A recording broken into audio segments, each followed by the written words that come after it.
Fahrenheit. Hello, everybody, and welcome to Encounter Roleplay. My name is Will. I'm a D&D sex icon. We're back today for another episode of Kobold Presses The World's Tree Burns, and it's been a little while since we've all been here. It feels good to be back, and it's good to see you guys there in the chat as well. If you're watching on YouTube, hello! Come watch us on a live show sometime. Tuesdays, 8 p.m. Eastern, when you can come see us here on twitch.tv/Encounter Roleplay. But let's go around the cast and the crew, and let's remind ourselves of who we are. It's been so long, and remind ourselves about your characters as well. Let's start with our Dungeon Master, Mr. Dan Dillon. Dan, how's it going, my friend? It's going really well. Yeah, we've been just rife with breaks this go round, and not fun. I'm happy to be back. I'm delighted to see all you lovely people, and I will be your Dungeon Master for this evening. Also, my Audacity seems to be picking up the wrong mic, so I'm going to fix that while you guys do your intros. Aha! Amazing. We have Simply Jackson back with us today. Simply, how's it going tonight? I'm going good. I'm excited to be back. I went from being on holiday to bringing in the new year to doing PAX South, and so now it's the first gap of time where I'm actually back at a normal time and schedule, so I'm super excited. I've been, eager. Even last week, I was like, I'm so ready for D&D this week, and everybody's like, we're not doing it, and I was like, no! I'm so sorry. That was my fault. It was my fault for not remembering. No. So I knew, but it was one of those things that I was just, so eager that my brain was like, it's happening. It was not happening. But yeah, I'm excited. I played Tilly here on the show, our Dwarven fighter. She is just good at busting stuff and not very good at discussing stuff. So we'll see how that goes. But yeah, thanks for being here, guys. There's a mix. Fantastic. Yeah, definitely. McLogan, how's it going today, buddy? No. Hi, I'm McLogan. Today I'm playing the lovable gnome ranger Cloak, who always tells the truth and never lies to anyone. I'm excited because I'm kind of curious on what the fuck's going to go down, because I'm pretty sure the guards are going to show up in any minute now, because we probably made a shit ton of noise in the middle of the day. So we'll have to be like, look what we found, vampires. And then the Holy Knights are going to show up, and they're going to be like... Super understanding is what they're going to be. Super understanding. Pretty much. Yep. That's the one thing that Zopikian guards are known for, is a deep understanding of... Paladins are known for their level head. Yeah.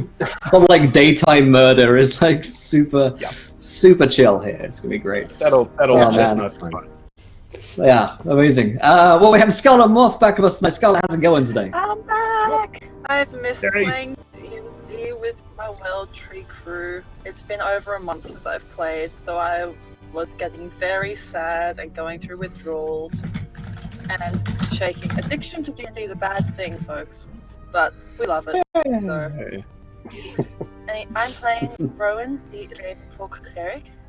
I'm gonna have to get my accent back into the swing of things, and she's gonna turn up like that one scene from Community with pizza and everything's on fire. And she's not going to know what's going on. It's probably going to have to recommend her. That's pretty accurate. It's accurate, to be honest. Wish I could say you were wrong, but you get on. Amazing. It's always something. Yep, that's it. Amazing. We have Tool School back with us tonight. School, how's it going, my friend? I am doing good. Sorry, I completely dumped my sub on top of Scarlet Moth because I, for some reason, thought I was next. I don't know why. But anyway, I am here. I'm excited. I will be playing Glaz, who is our Geomancer Trollkin, who, he kind of brought on the charm and damage last time, as he has discovered that, when archers end up in your face, shadow blades are a wonderful thing. And Glaz is showing his real dark, edgy side. He's being all edgy and stuff now. He's going through his Edgemaster emo phase. So it lasted about 20 seconds. I can't even. My brain rejects those two things coming together. Right, exactly. Glaz and Edgemaster. I want to see it so bad, though. Amazing. Hey, this is Jackson. Thanks so much for all this. Some gifts there. Mighty Moose, Crummel, Reverend Master, Shiny Pilot, Navi, welcome you guys. Awesome. Fantastic. Yeah, I could just imagine Glaz like that one scene from Spider-Man 3 where he's just getting like all emo and he's like walking down the street and that's just Glaz now. Like, I need it so much. Don't talk about that. He totally gets a tusk pierced. It's going to be great. Having a little dark jazz number. Yeah, fantastic. Oh my god. Amazing. Well, as for myself, Riordan's sort of coming out of his edgy phase a little bit. I mean, he's still pretty dark, but he's slightly less edgy and drugged up than he has been for the rest of the series. God knows that was getting old for me. But yeah, he's now also a paladin and also incredibly level-headed. And he loves killing vampires and killing things with his tentacle whip. And he's just got this kind of more happier disposition nowadays, but an even darker sort of well in which to go to. So I'm very much looking forward to playing Riordan today. But before we get into the action, my friends, I'll remind you guys of a couple of things. The first of which is we're sponsored here today by Kobold Press. Go ahead and check those guys out over at koboldpress.com. We're playing in the world of Midgard, which is awesome dark fantasy D&D5E. So go and check out the PDFs, books, and materials that are over on Kobold Press's website there to play in your own game of Midgard, because it is fantastic. And then, of course, our regular sponsors include Fancy Grounds, Whaling Games, and tabletoploot.com. Go and check those guys out. They support the show. And, of course, go and retweet this tweet, my friends, because when we get 20 retweets, we give away a set of dice to you guys there in the chat from Tabletop Loot. So go again. Get retweeting. And of course you can donate to a further game as well by giving players Nat 1s, Nat 20s, Wild Magic Surges, and this month's Awful Table, which is beautiful, of pets. Yes, over 500 pets are available to throw at party members in awful, hilarious, and ridiculous ways. But I think that's all, really, from me. I know I want pets. I mean, we had a bear, we set it on fire, we should do that again. We have Blink dog. Have a Blink dog? Yeah. When can we get a tiny baby vampire pet? A tiny baby vampire? Oh boy, that's wow. Like, I mean, but yes, Dan, why don't you remind us a little bit what happened last time on the show, because it's been so long for some of us. Oh and, boy, yeah, it's been a little while. So last time there was. Let's see. I'm trying to remember exactly what happened through most of last session. If anybody else remembers the details, feel free to jump in. I remember where we ended. I could tell us all about I really remember where we ended. I believe Cloak had an interesting encounter at the Book Fetish, where he met up with his friend there named Layla and learned a little bit more about what goes on at this strange evening hours bookstore in the College District. Apparently they're attached to something called the Temple of Painful Pleasures. Oh, hello there, Ladybug. All right, go on toward bed, please. Did you guys see a cat in the background? Did we hear a cat? I don't know. Yes. We might have. I saw they him. did. He's very Black and cute. white You cat? should give him to me. Yep, they heard Izzy. We got you a new snow shovel. Thank you, I appreciate that. Go on, I'm running a game now. Bye-bye. Love you. Right. No, Dan, your cat can you down? show us the new snow shovel now, please? I would like. All right, I'll be right back. Snow shovel or riot. Yep. Can I have a Right, so +1 he snow learned. shoveling game, please? You might. We'll see what the donations are all about. Cloak learned a little bit more about the existence of this thing called the Temple of Painful Pleasures, and got just a bare sort of introduction as to what might be going on there, and some possibly tantalizing hints for more in-depth exploration later if he decides that that's sort of his cup of tea. But that's going to be all up to Cloak. Eventually, our friendos found their way to the Dock District, where they had received information that members of the Blood Kingdom had snuck into Zobek and were hiding out, and so they went to go check that out. Rowan, I believe, had taken her leave because after that scene in the cartways with all of the blood elementals and the blood zombies, she was grievously wounded. even worse than in the battle with the vampire spawn. And again, Glaz noticed that strange ephemeral dissolution around her wounds, and just sort of the desaturation of her colors and the visual image of her as she was that wounded, which faded back into normalcy as she was gifted with some healing magics. However, she was feeling extremely exhausted, not very well herself, and basically excused herself back to her room to recuperate. So, Scarlet Moth, that is where your character has been through all of this. You have been expanding on some of your memoirs, going through some of your trinkets that hold the memories of your stories, and just sort of recentering yourself. Make sense? Yep. All right. And so. Oh, yes, you have had a long rest. Yes, indeed. And I will say that you will kind of snap back into the action when you hear the frantic tapping on your window and you see the silver raven form of Baldwin, the raven companion that usually lives as Tilly's shield emblem. And it delivers in Tilly's voice a request for you to meet them at a address not too far from where you're staying. And so you can be on your way there. Meanwhile, as that message is delivered and you are making your way down the street to that address, our heroes, led first by Cloak, broke into the basement, the cellar bulkhead door of this address they were given. He went into the basement to snoop around a bit, and it took some doing to get into the door. As I recall, it took him several good tries with a crowbar to finally break the damn thing open. And as he was skulking around in the basement, he noticed a creature scuttling around on the ceiling above him that had thankfully managed to not catch sight of him in the darkness he was using to cover his own prowlings. And this vampire spawn was spider climbing its way around the ceiling and walls of the basement, looking for the source of the intrusion. That led us to a full intrusion into the basement. There was battle with vampire spawn and these living thralls. Glaz was set upon by several outside and laid about him with some shadow magic mixed with his control of flame. And that's basically where we're going to come back into the action. Cloak has just kind of fighting shoulder to shoulder with Tilly, driven his saber into the heart of the vampire spawn that Tilly recognized as Ladislav, the vampire who first warned her and Rowan about the existence of Riodan, that this important individual was in fact still alive and that they should go find him.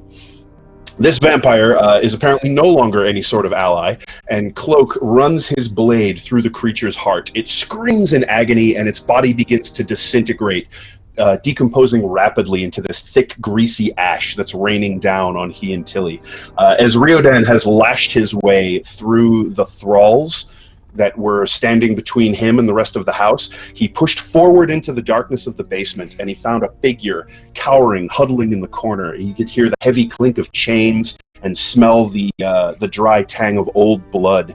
And as the light flared from Glaz's lantern, filling the heart of flame, filling the blue light into the basement, you came face to face with your old friend and lover, Janielle, who, to your knowledge, died in your fateful assault on the Blood King in your attempt to depose him. He is on his knees.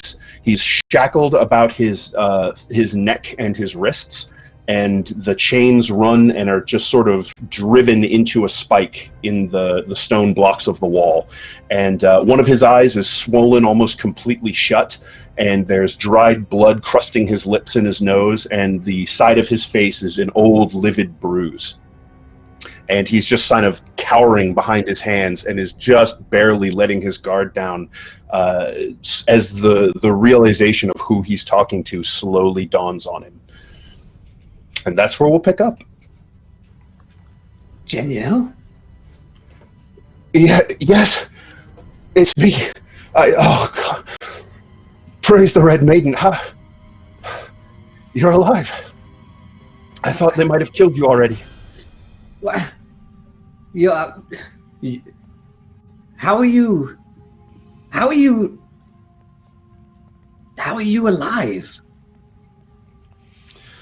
He kind of lets his hands fall into his lap with this heavy clank of chains and just sort of slumps a little bit in the corner.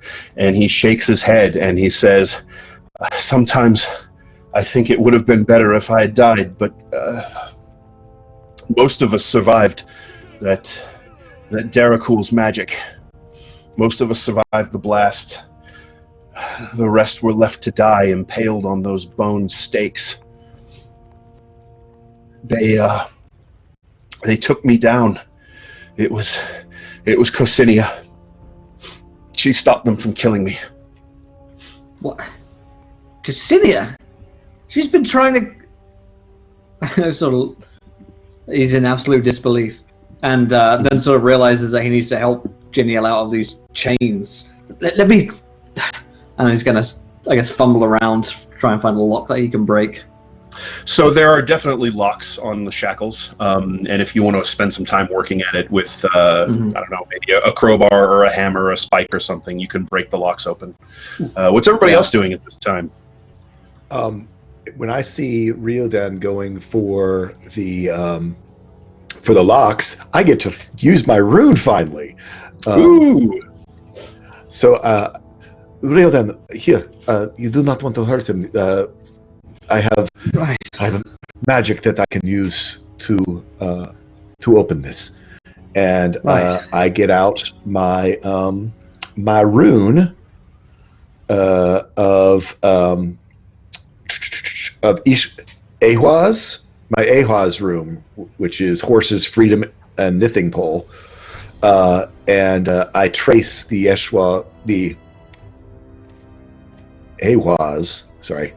Ehwaz rune upon the lock of the shackles, and you hear this sort of drawing of ley energy up into the rune, and you hear a as it is like casting the knock spell, but without the noise.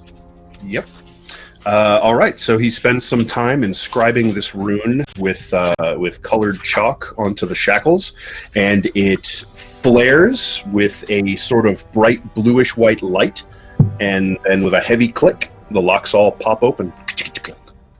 And the rune, for anyone who's not familiar of it, looks basically like a capital M with all straight lines, sharp angles.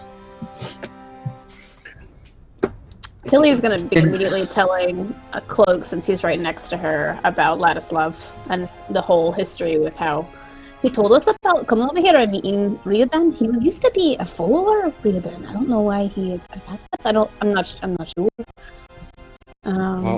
But this is who told us to come here to the town.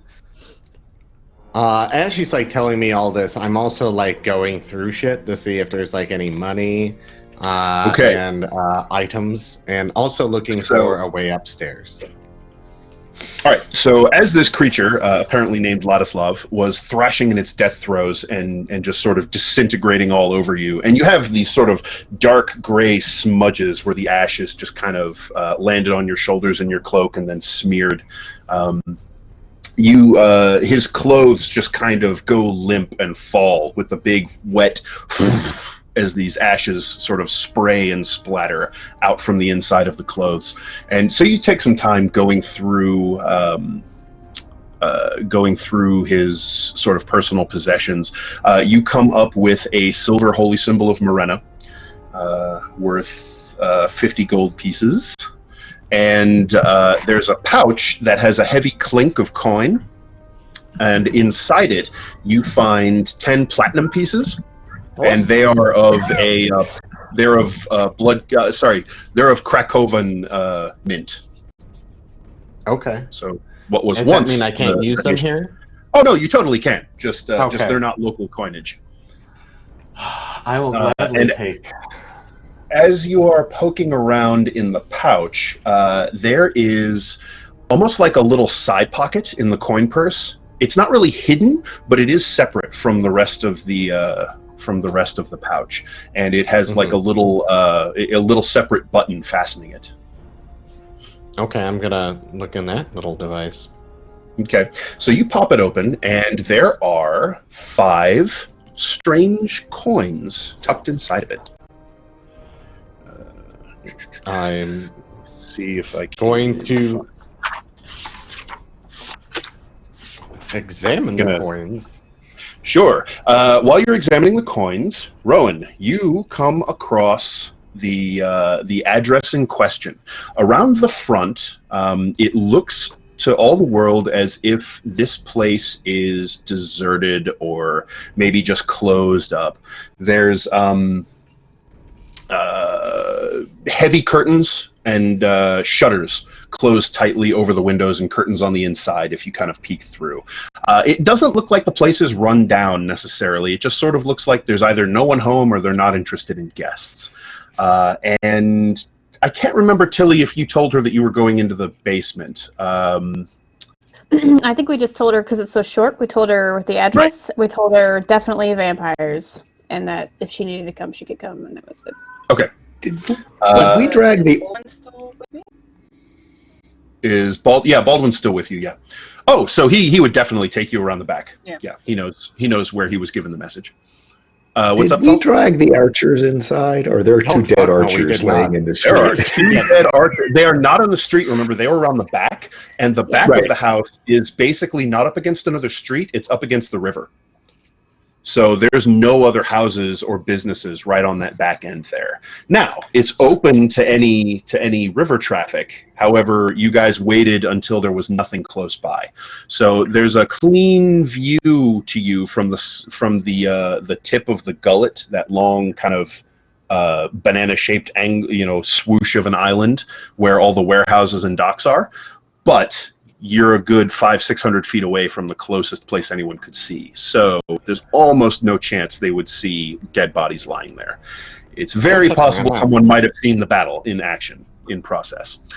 So Rowan, you follow the silver-winged raven who kind of looks at you with his one scarred eye, and he kind of clicks his beak and then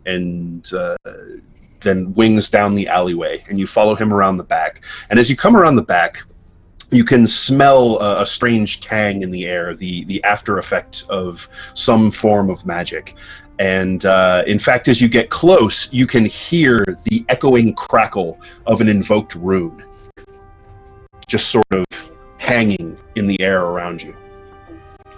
And I've gone past the bodies of two archers as well. Yeah, as you come out, you can see that the two windows on the upper area there are kind of askew, like something maybe knocked the window frames out of alignment a little bit in sort of a chaotic fashion. A few of the nails are popped, and the plaster on the outside of the walls has been cracked away from the kind of brick and beams on the inside. And there are two burly human ruffians lying dead, kind of at either side of this cellar bulkhead, those angular doors that are thrown open. You smell charred flesh and hair immediately, and you can see one of them, his eyes are open, but kind of rolled back, and the whites, the sclera of his eyes are just riddled with burst blood vessels, and there is thick blood that's flowed freely out of his nose and ears. Can I toss them into the river, please? Sure. Yeah, you can drag them over and just sort of kick them into the river. I think Puff Puff's there, and Puff Puff's not in the basement. Because Puff Puff was with us, I never declared where she's at. Right. So, yeah. Puff Puff's up top, just like hanging out with dead bodies. So, as you come around and start messing with the bodies, there's a gold and silver shimmer of these motes of light, and Puff Puff appears and kind of snuffles at your hand. Get it good. So she greets you, although her hackles are up, and she's kind of staring back toward this open cellar door. And you can hear voices, and you can see the blue glow of Glaz's lantern illuminating from inside there. So you can take a moment and drag the bodies and toss them into the river. Why don't you go ahead and make me a dexterity stealth check to see how unnoticeable that is. Oh, great. If I can find my sheet. There. Dexterity stealth, was that? Yes, please.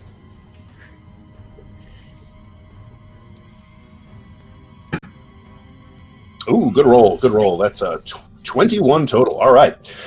So yeah, you're no stranger to this sort of business, honestly. You've lived a long life. You've done a lot of things. And so you wait until the coast is very well clear. So you spy a barge that's kind of poling its way along the river, and you wait until it goes around a bend, and you're sure that the sailors won't catch sight of you, and you just sort of roll the bodies down the riverbank. Now, you'll have to kind of get involved if you want to push them out into the water a good ways, but you can get them into the shallows and out of sight, no problem. Yeah, she's just going to go, oh, well, this won't do. Careless. And she's just going to start dragging them over and just go, well, and just shove them in. All right, just sort of roll them down the bank and into the mud and weeds, and they don't disappear, but it's really someone's going to have to basically happen upon them to notice them at this point. They're pretty well disguised, at least from cursory discovery. So you can make your way back over, and at this point, you can head down into the basement if you like. What's everybody else doing down there in the wake of using the rune to open up Jeniel's shackles? Cloak, you were messing around with those weird coins. I'm just trying to find the right reference for those real quick. Make sure I don't steer you awry. What's everybody else doing? I'm gonna pick Jeniel up and sort of soldier carry him as best I can. Okay. All the while, sort of in a bit of shock. Last person in the world he ever expected to see again. I would imagine so, yeah. All right, so you get the shackles off of him, and you can see that there's just kind of livid irritation underneath the iron manacles on his wrists. Less so around his throat, although you do see dried blood crust at his throat. That suggests maybe he was wounded there, but the wounds have healed. So either someone has used some healing magic on him, although that doesn't really follow because it probably would have healed the rest of his wounds as well. More likely he was probably fed on by a vampire, and then they have means of kind of erasing the trace of their feeding so they don't leave a track.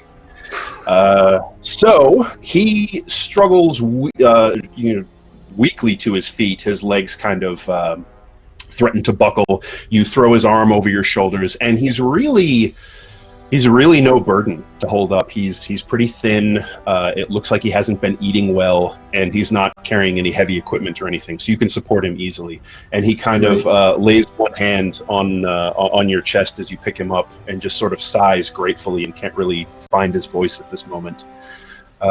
Tilly, what are you doing at this time? Tilly, frankly, has probably been checking to see why Ladislav had his fangs again, and then is going to try to remove them for Rowan to take back to her. So there are no fangs left. Ladislav's entire body has decayed to that thick, heavy gray ash. Okay. Then Tilly will go over and try to help lift this individual, even though you very clearly don't need any help. Okay, so Cloak, you pull out these 5 strange coins in that little side pouch inside the coin purse. These coins have openings or holes punched in the center of them, and the mint, the sort of relief carving or stamp on the faces of the coins is actually a face, and the hole is a gaping mouth that sort of punches through the center of the coin. Inside the mouth is a glittering little red spark of light suspended in that hole. Each one of them has one such Can I roll Arcana?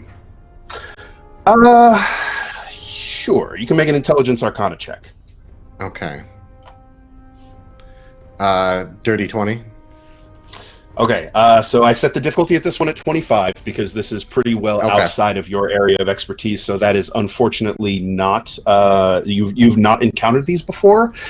But I will say that with that check, there is definite Morgau sort of blood magic imagery in some of the engraving on the coins. So you're able to recognize that with a 20. Okay, so I would walk up to Reardon and Glaz and go, "Hey, what are these?" And hold out the coins. Okay, so he holds out this. He holds out his hand with these strange coins in them. Ryodan, you recognize them immediately. These are blood marks. So these magical coins, a living being lets a drop of their blood fall through the hole, which then vanishes and becomes that little spark of light. That person is now pledged to that mark. At a later date, the bearer of up to 5 blood marks can invoke the magic in them and collect on that pledge and steal the life from the person who pledged to the coin to heal their own wounds. I sort of absentmindedly recite my knowledge on that, I think. So basically you could say that, someone pledges their blood to it, and then at a later date, at some time later, a vampire usually, or anyone really, could cash in on that pledge. Yeah.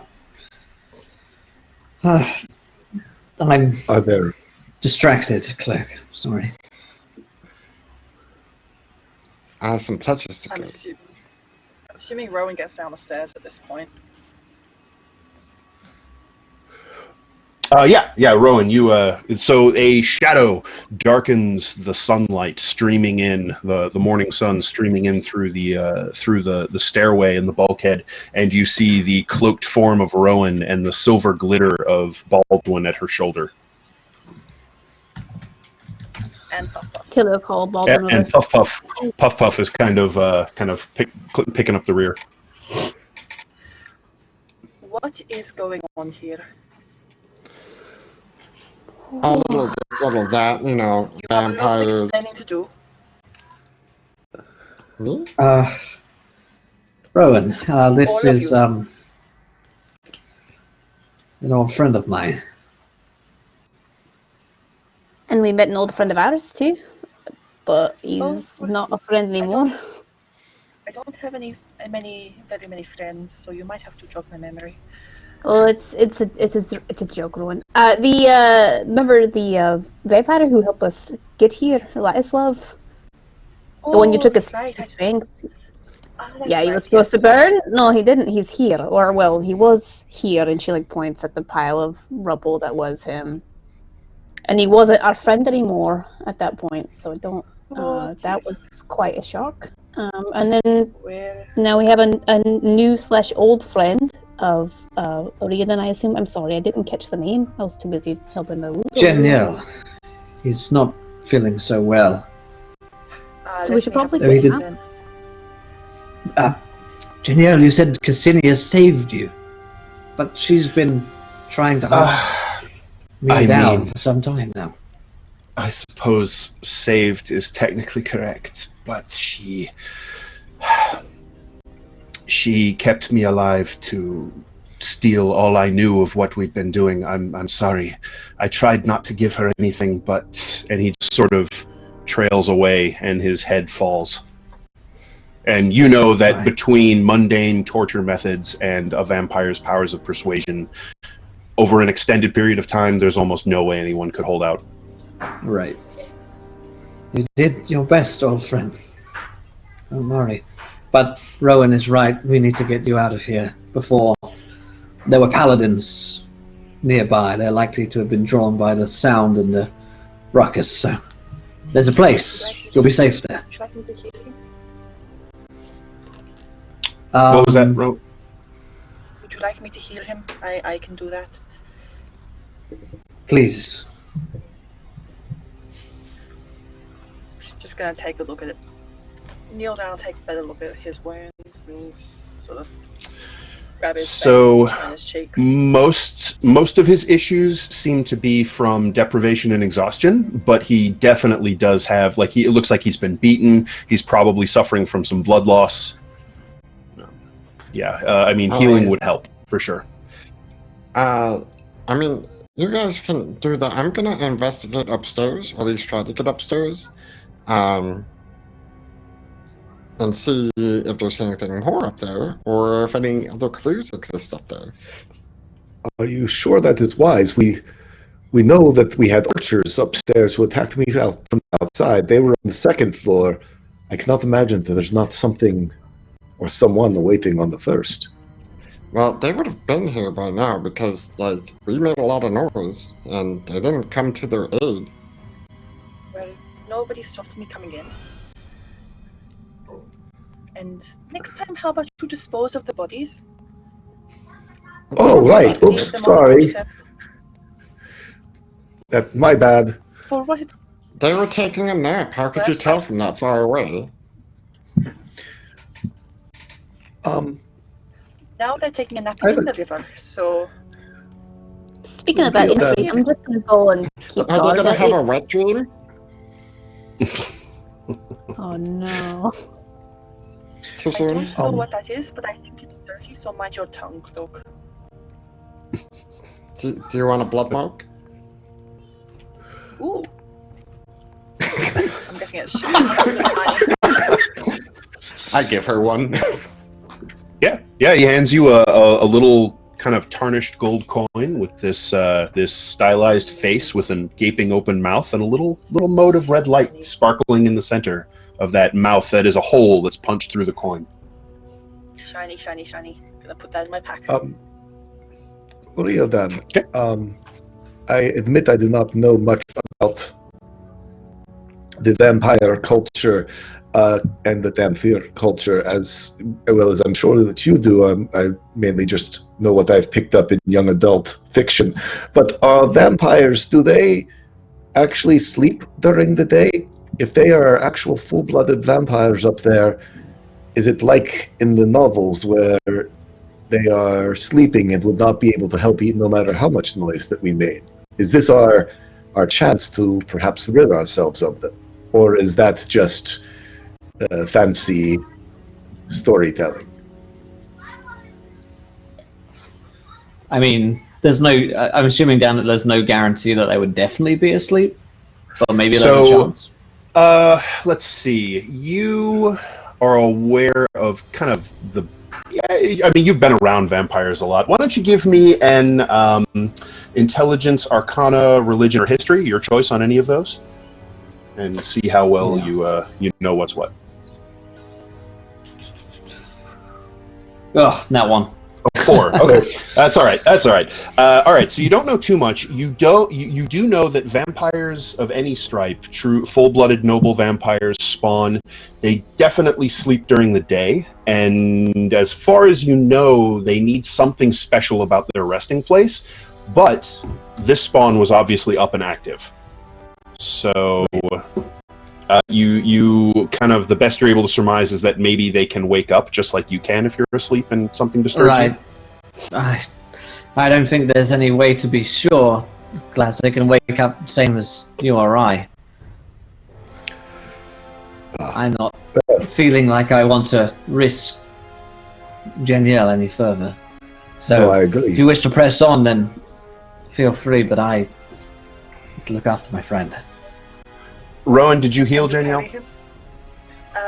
She's going to go and heal him now. I'll use Okay. what spell do I want to use?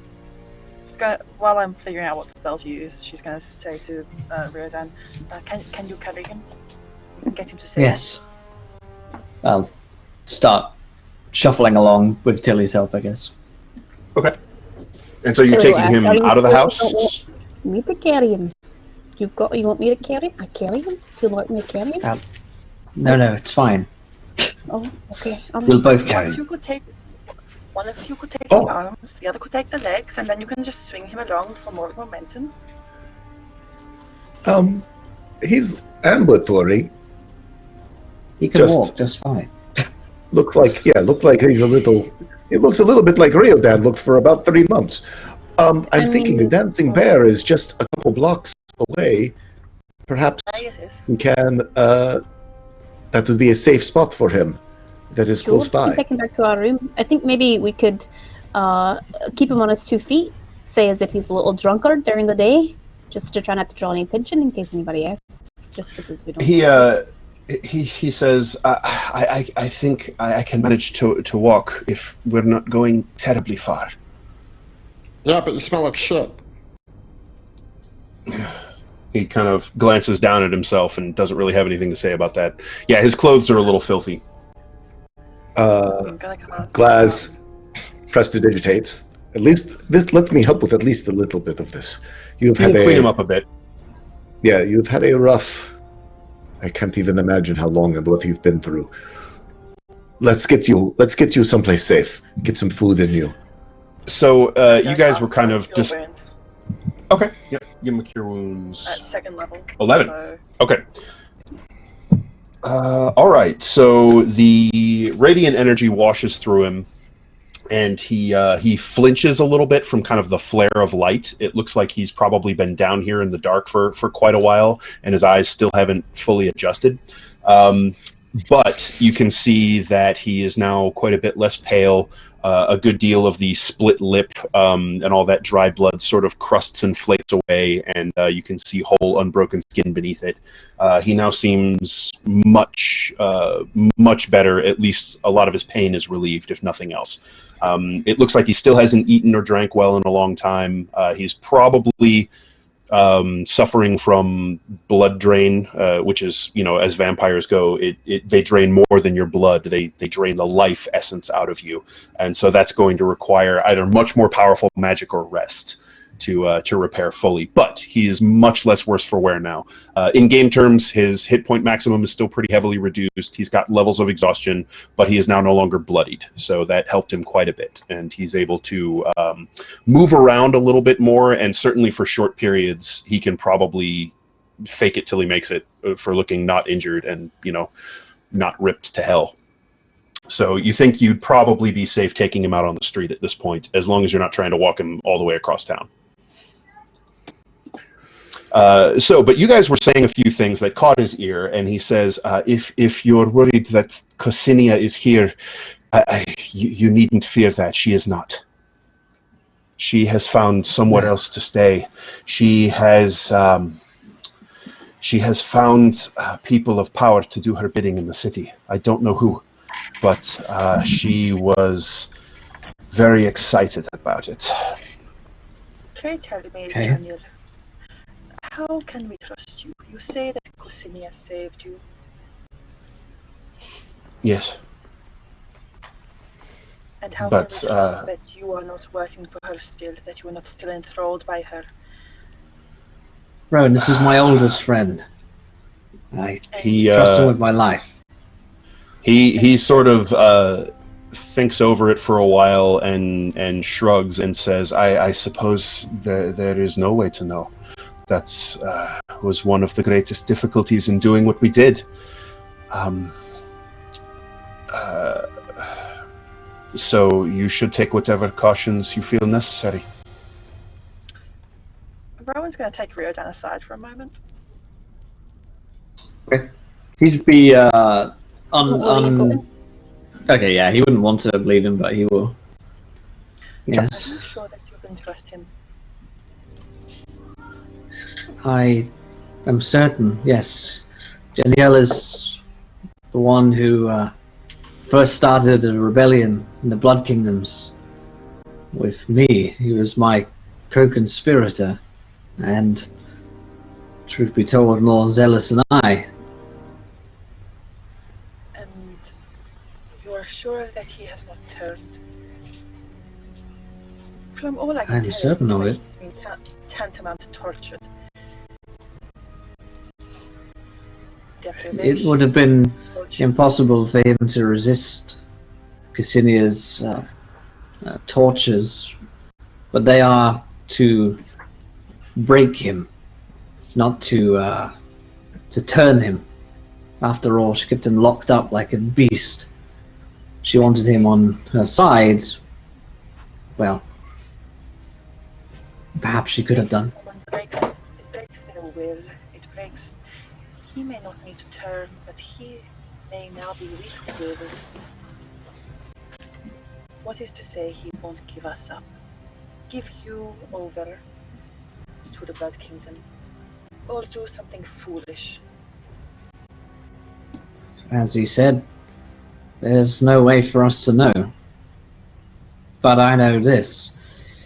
If my friends had given up on me, then I wouldn't be here. She's gonna put a hand on his shoulder and say, I trust your judgments, but know that if anything anything should happen because of him, it shall be your responsibility to deal with it. I trust your judgment. But you have suffered much the past few months. You should be careful who you trust, because we can only trust ourselves. Can you truly trust any of us? I'm not so sure how. I don't trust you. Give me weird Well, drugs. that is why you should trust me. And she'll wink and let him go back to it. All right. Stop for a moment. Okay. Good talk. All right. I think she just so the rest of flirted with me you. last. So the rest of you who are searching. There you go. Yeah, I was gonna say that's a little bit of the old Ryodan back. The rest of you who are kind of searching through the basement, you find a door that leads to a stairway that leads up into the first floor of the house. I think Laz probably would have gone with Ryodan, and again, since seeing his concern for Janelle, would have gone to assist just because that's who Glaz is. Sure. And so, probably holding up Janielle while Ryodan and Rowan are talking, and starts conversations. Janielle, I know you've been locked away, so have you ever seen a dancing bear? It is good for the spirits. It is quite entertaining. Maybe make you feel a little better. That's where we're taking him. He doesn't know what to say to a person, someone who's been tortured. So he's stumbling and bumbling his way through small talk Sure. as Ryodan and Rowan speak. Tilly will ask No problem. Danielle, do you have any belongings that you know of here? Or did you bring anything with you before you came down here? No. Everything of mine that was of any importance is long gone. Thank you, though. All right. But I do know that Kosinia had something stashed in the house. I don't know exactly what, but she spoke of it as for emergencies. Tilly looks at I'll Luke's find cloak. it. I'm going. He's at the door, and he's like, if anything chases me up there, I'll bring him back down here, and then you can hit him with your hammer. All right. I mean, I'll watch the door if you go up, but you'll have to make a noise in case anything goes wrong. Okay. And then Puff Puff and I would stealth up, and then if anyone has anything else they want to do, we can do that before. Okay. All right, so Puff Puff and Cloak are heading up into the house. Where is everybody else going? Tilly's guarding the door where they went in. She's Right, not you're stealthy. guarding the door. Yeah. All right, I think. got it. Yeah, we're headed I'm up. with Ryodan. If he's staying or going with Janelle, I'll stay with Ryodan. All right, He'd like to get back. Okay, so you said you're headed out. You're going to take him to the Dancing Bear Inn, is that right? Yeah, Ryodan's like, when you just complete a level and you just want to go and save. And, Yeah, fair. He's supposed to protect Janielle before he dies. Cloak Got it. forgot to save, and he's continuing on. And Yep. We're taking. So yeah, Glaz is with the two of them. Yeah, Loke's about to lose 3 hours of gameplay. Right. So you guys who are cutting out, you can head to the Dancing Bear, and I think did Rowan and Tilly, did you say, hey, go take him to our room or one of your rooms or something like that? Tilly's Okay. Yeah. Rowan's. All right, so they- Rowan's- Oh, Rowan's going with them. Okay, cool. Got it. All right, so you all make your way out and head out onto the street. Why don't you guys give me a group, and we'll kind of make it your choice. You guys can decide amongst yourselves if you want to do a dexterity stealth check or a charisma deception check to sort of blend in or move without being seen. Your call. Glaz is better at stealth than deception, but yeah, one of that I'll take a is deception. great. I'll do stuff. So wait, do we all do the same, or we can mix and All right, match? that's up to you. If you guys want to mix and match, then you stand or fail on your own die roll. If you guys do a group check, you can do the group check rules where only half of you have to succeed, but you really have to be doing the same thing. Stealth. Oh, stealth. Stealth. All right, stealth it is. Okay, so everyone who's stealthing, go ahead and make a dexterity. He says, forgetting that he is disadvantaged because he's wearing heavy armor. Looks like right. Bad I'm games. carrying the team again. Oh boy. How do you Yeah. guys manage without And I'm me? betting that wasn't good enough for Glaz to cover for you. Glaz is not a stealthy However, I missed the box, but there are 4 of you, and between Rowan and Jenielle, you guys managed to make your way without drawing too much undue attention. So there you have it. You guys make your way to the Dancing Bear. Misha is not currently performing, and nor is she up on her little stage, but you know how it goes. She'll be there later in the day for sure. It's still pretty early in the day at this point. I'd say it's probably just barely getting into noon and lunchtime, if I remember correctly. You guys went in mid to late morning to check out this house. So, Tilly, you're just kind of guarding the back entrance, making sure nothing tries to slip out past you or in to try and catch Cloak unawares from behind. Cloak, you and Puff Puff are going to search the house, right? Yeah. All Stealthily, because we don't know if anything's still alive in there. Okay. I'll give you stealth Righto. roll for me. Yeah, go ahead and make me a 18. dexterity stealth check. I don't know what Puff got. Got it. Okay. All right. So you're creeping your way through the house. It's pretty dark in there, and occasionally there are just these like slits of light that are just barely managing to get between the shutters and the curtains. So not very much. These little pinpoints and slashes here and there of these beams shining through the windows down at sharp angles onto the floor. And you am I able... No. Yeah. No, go ahead. No, go finish. ahead. I was going to say you're moving along the first floor. The boards want to creak and groan under your feet, so you're having to sort of rein your pace back and be very careful about where you put your weight down and giving yourself away in this old, creaky, complaining house. Am I able to open a window and let the sunlight come in? Yeah, sure. Yep, you could slink over to one of the curtains and pull them open, and then open the shutters, and just a bright, glaring shaft of sunlight spills into the room. You're essentially in a living room at the moment. Okay. It's not Is that terribly. the back window? A back window? No, it's probably more like a side window. So you're basically looking out into the. It's not exactly an alley, but it's the little like side yard between this house and the next building. Yeah, but no one can like look into it and be like, someone's in there. Like, I mean, yes, it's an open window. So if someone were to look in, they could see whatever was in this room, currently being you and Puff Puff. yeah, but they would have to like go up and like look in, right? Oh, I mean, it's a first floor window, so they'd have to be going around the side of the house, and then, they could see what they could see from there. Yeah, I'll fine. I got the sun open, and I'm looking around to see if anything scurries away. Okay, so you don't notice anything scurry away, and as you look, you can tell, the house has been lived in, but it hasn't been very meticulously maintained, so there's a little bit of dust gathered, but, not a lot. Like, for a couple of weeks, maybe nobody's been doing a decent job of cleaning the place. So you can see a little tracked dirt, a little bit of dust has started to gather on surfaces. There's a little bit of a musty smell because the place has been closed up pretty tight, and not so there hasn't been a whole lot of airflow or anything.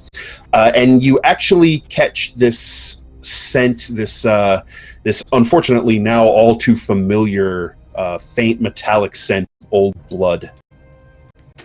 Okay. But nothing's reacting to... Nothing's reacting in the immediate vicinity, no. Okay.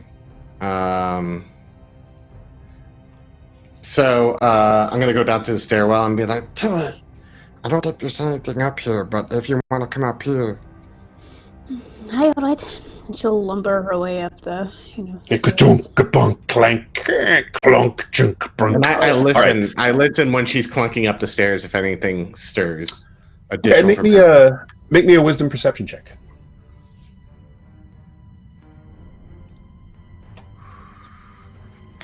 11. You're not positive, but you think you heard some faint thumping, maybe like footsteps, maybe something walking or something hitting the floor softly but sort of suddenly. Excuse me. Above as soon you, as that happens, from I the hold second out my floor, hand to Tilly real quick. she stops, and like as she stops, it goes quiet, and then you can hear the floor under her go as she shifts her weight a little bit, and you don't hear anything else.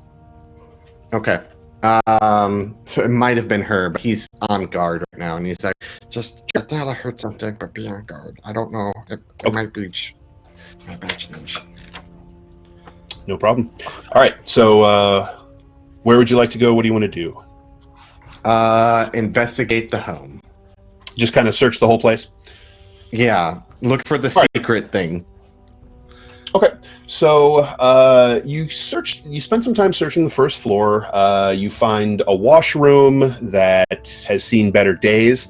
The smell of the blood gets stronger as you head in that direction toward the front of the house, and you find the source of it when you push open the door to the kitchen, and you have a momentary gag reflex as the stench hits you just like a wave in the face and immediately snaps you back to that horrible little chamber in the cartways that you just left. And the kitchen is a charnel house. There is blood in the sink and spattered on the walls. You can hear the buzz of flies as they crawl around on it, and you can even smell a little bit of rotten flesh. Oh.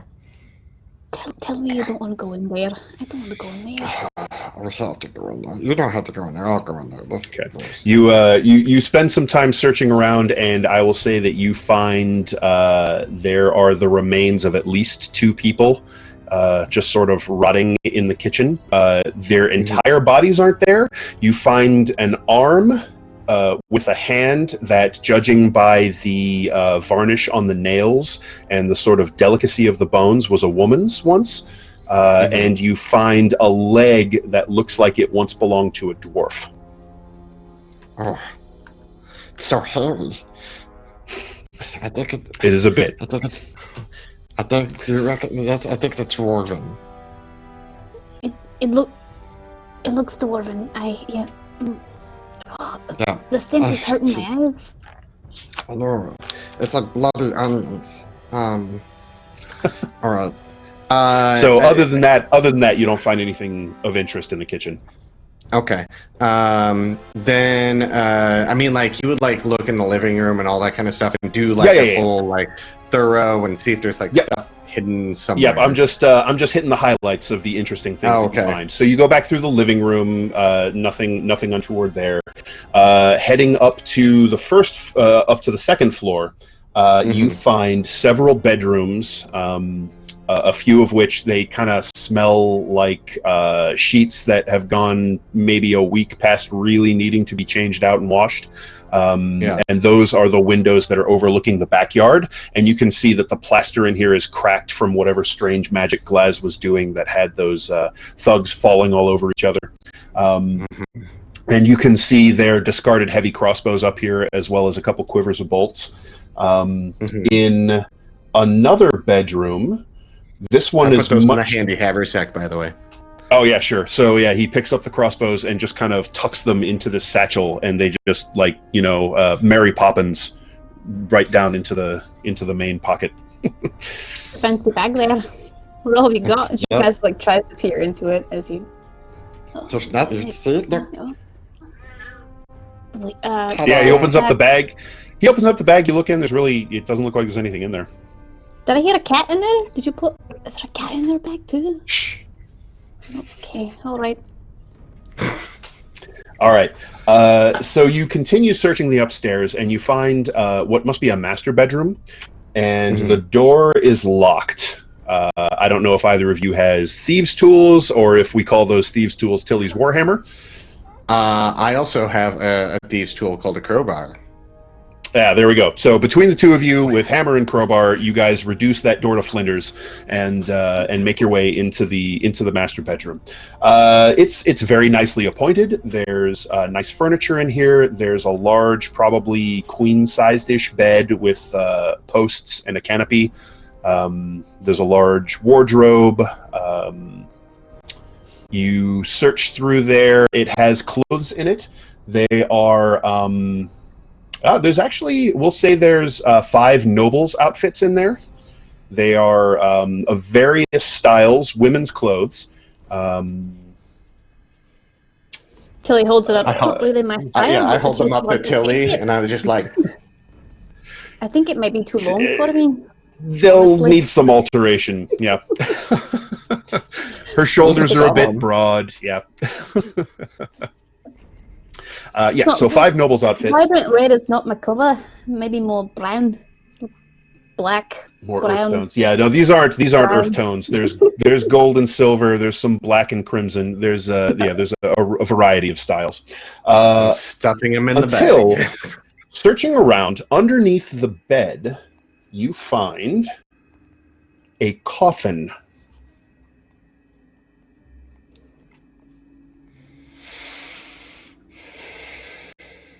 Are the windows open in here? The windows are closed. I open the windows. So you go and open the curtains, and it looks like the shutters have been replaced with solid boards and have been both glued and nailed closed. And not like nailed, like spiked.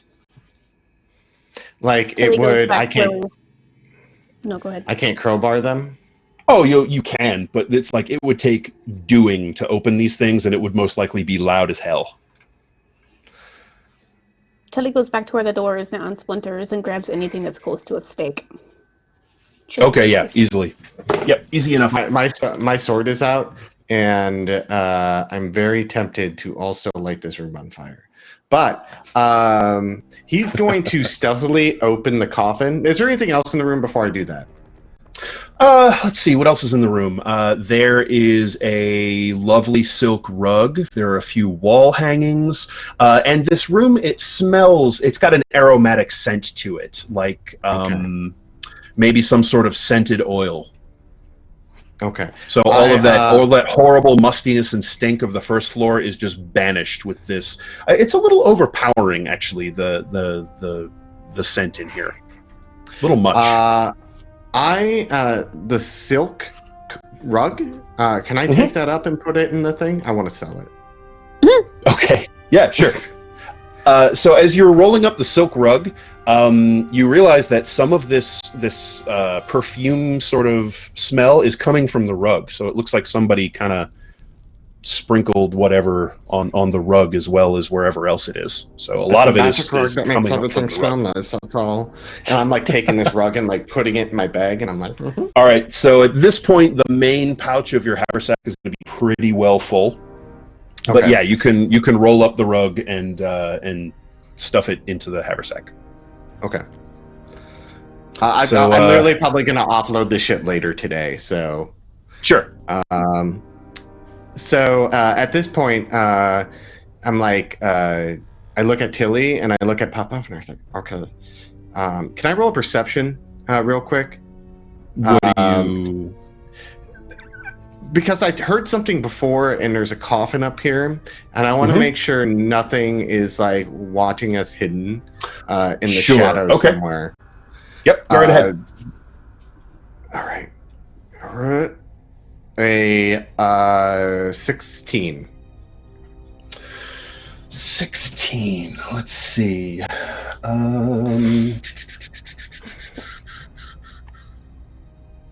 Yeah, you spend a moment just kind of stopping and looking around and listening closely. You don't see anyone or anything that might be lurking in the sort of shadows or nooks of the room. You don't hear any other sounds. You're wondering maybe if it wasn't just your imagination playing tricks on you because of the creepiness of this place. Mm-hmm. Okay. So I very much go, and it's like, all right, just begin your guard. Like, all right. Wait, And I'm gonna Wait, if you're gonna open the coffin, I'm gonna smash your window open just in case beforehand. I mean, if it's gonna open, it's gonna wake up whatever's in there anyways, if there's something is. Well, get in place. Okay. And she goes through the window, just like waiting for a whole full swing at the window. Then in Sylvan, I look at Puff and it's like, on guard. Like, pay attention. She sort of just nods at you once and then kind of turns and watches the hallway and just kind of hunkers into this half-ready crouch. Okay. At this point, I would... sorry. Let me back up a minute. One detail I forgot that might be important to you somewhere along the line later. In those couple of bedrooms that you saw, there were a total of 4 beds. 2 of them were incredibly filthy. And since you guys had the time to kind of poke around and figure it out, 2 of them, the bedclothes, like the sheets between the mattress itself and that someone would, lay on top of, were layered with dry, crumbly dirt. So notably, there could have been coffins under the bed too. There were no coffins under the beds that you saw, but there was dirt sort of layered in the sheets of the bed. Okay, that's fucking weird. Anyway, we'll flash back forward to the master bedroom where you're. What are you doing with the? Are you dragging the coffin out from under the bed, or? So at this point, Tilly's getting ready to bash the windows. Puff's on guard, okay. And so the bed, the coffin's under the bed, right? Yes. Currently.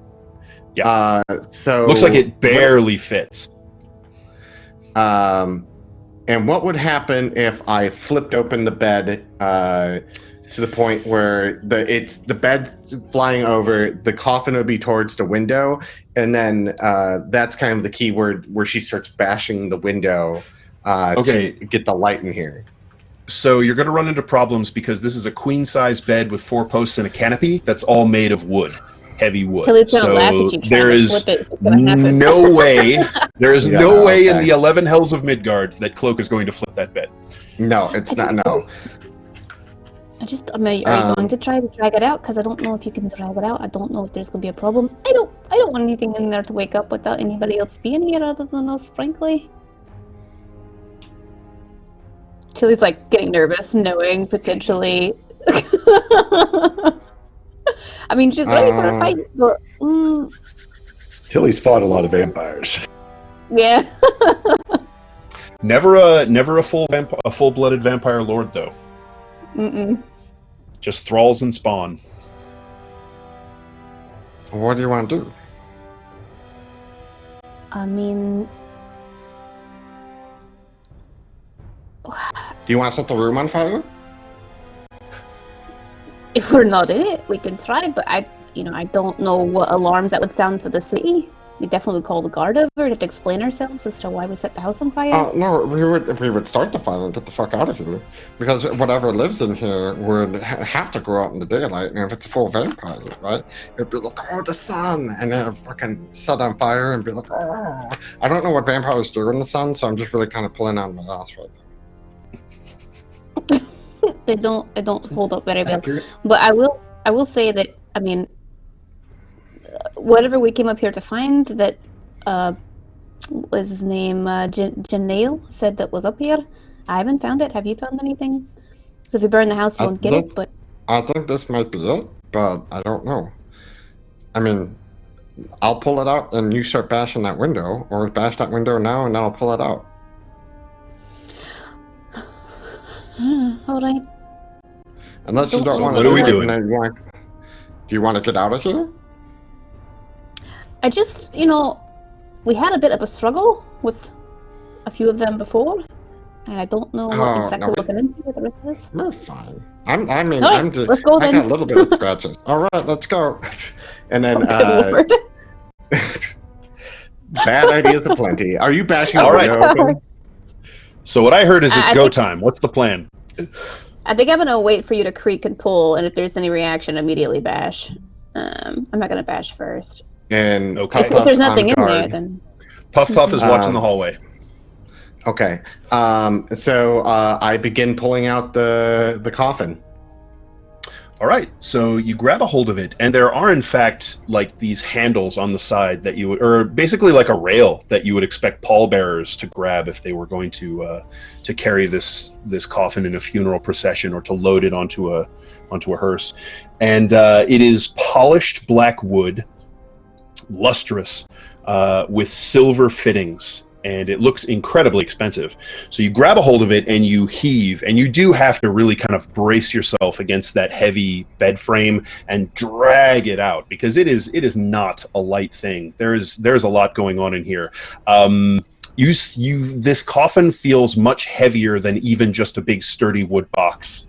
Like if there's it something were empty, in it. would feel like there's something pretty heavy in it. Yeah. So you drag this thing out, and it takes like 4 good heaves to get like half of it out, and it has that sort of split lid. If you know what I'm talking about, so you could open half of it, say, for reviewing. You manage to drag it, gouging and screeching across the wood floor. Until he kind of sets your teeth on edge every time he has to heave it out another 1.5 feet or so. But you finally get that wrenched out. So it's maybe 3/4 of the way out from under the bed. You can get at one of the larger section of lid.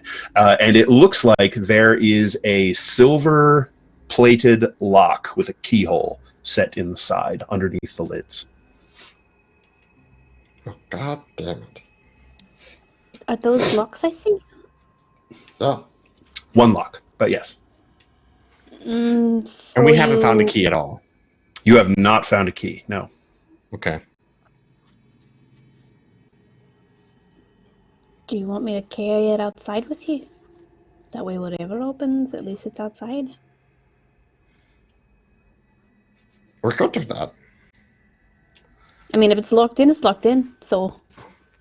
Yeah, at this point, after making all that noise, I'm going to roll perception again, just because Cloak just kind of paranoia. Looking around, listening. Okay. Yeah. Also, like, not acting like he's listening, but also very intently listening. Being subtle about a 14. Okay. Continues to look and sound clear. Just you guys in here. Okay. He's like, okay, let's do it. And then start pulling this thing out. And all right, so I will point out, dragging this thing outside, that is maybe going to be pretty conspicuous. Oh, yeah.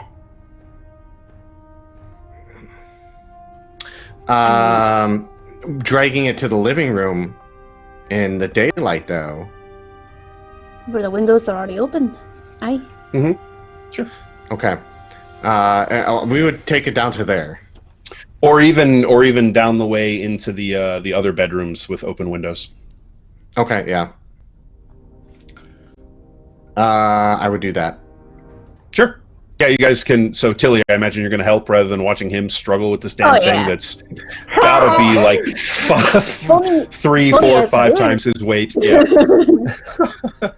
All right. So you two, with Tilly gets a hand on it, and she basically just heaves it up, and so she picks it up and just drags it on 2 of its corners.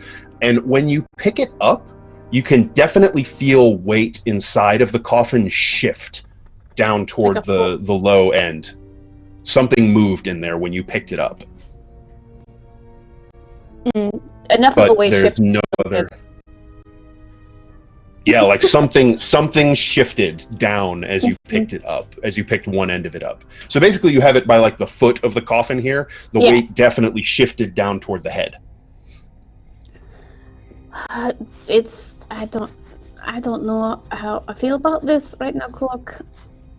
It's definitely a heavy something in there. I don't know how big your sack is. I'm not gonna. I don't think I can put it in there, but like we can open it up and see what's no, inside. not a chance. Not a chance. Not even the crowbar? I thought you said something about putting the coffin in the haversack. No. I even said no to that. Oh, I know okay. I Sorry, get in rolled. there. So I was like, No, but like we could try to open up and see what's inside. and I have it literally where I think it opens, and I have. I will also that remind feeling- you. I don't know if you remember, Loke, but you have a mystery key as well. I I forgot about that from season 1. I'm gonna use the mystery key. All right, God. you can.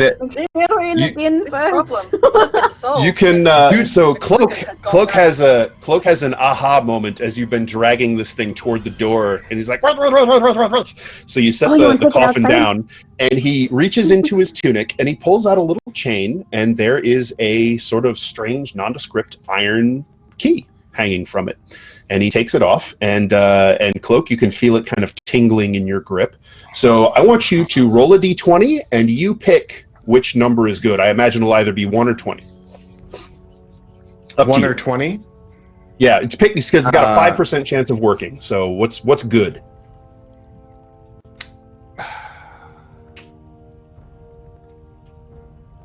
I'm gonna use the force on this one.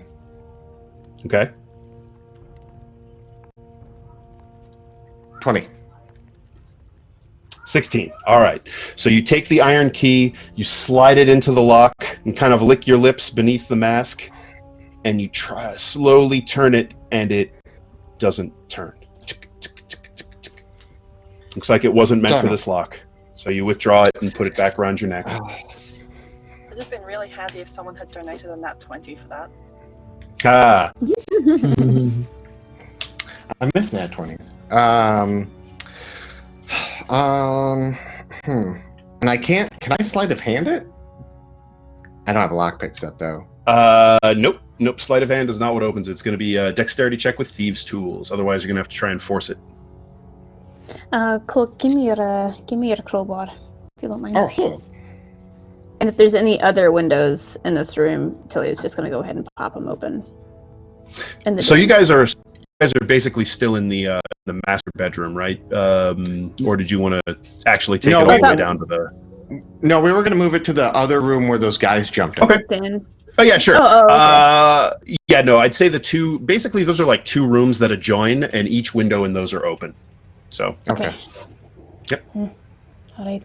Okay, so you drag the coffin down into those rooms, and you can kind of wedge the crowbar in between the lid, and I assume you want to pop off the head side of the lid of the coffin, or do you want to get the foot side? The head side's where is the weight at, so I guess we'll go to that The end. head side is currently where the weight is at. Yeah, so you kind of wedge the crowbar in there, and you just want to kind of go to town on it. You want to smack it with your hammer to lever it. Sure. And she'll hand Cloak one of her stakes as well. Like, oh, I'll pick this up. Might be Okay, I got a stake in my hand. All right. And she'll, using her hammer as a leverage of weight. Pop-Up's got garlic in her mouth. Yeah. Right. All right. So you get the flat sort of tongue of the crowbar between the base of the coffin and the lid. You wind up with your hammer and you just smash a solid blow straight on that hardened steel lever. There is a creak, crack, pop as the wood splinters, the locking mechanism shatters, and the lid pops open. It flies up from the force of your blow, and immediately is basically stopped by this satin-wrapped cord or chain that holds the lid kind of open. You know, you've seen like a coffin open with the lid. Inside, it is padded with this red silk cushions on the top, sides, and bottom that are sort of tacked into place that create these little diamond patterns. And inside, glittering, gleaming, shining in your happy little eyes in the light of the sun is gold. A big pile of gold bricks. Get your rug and get the outfits out of your bag now. We're gonna put I'm taking the other shit out the crossbar. A sudden flare of reddish orange light on the inside of the coffin lid. It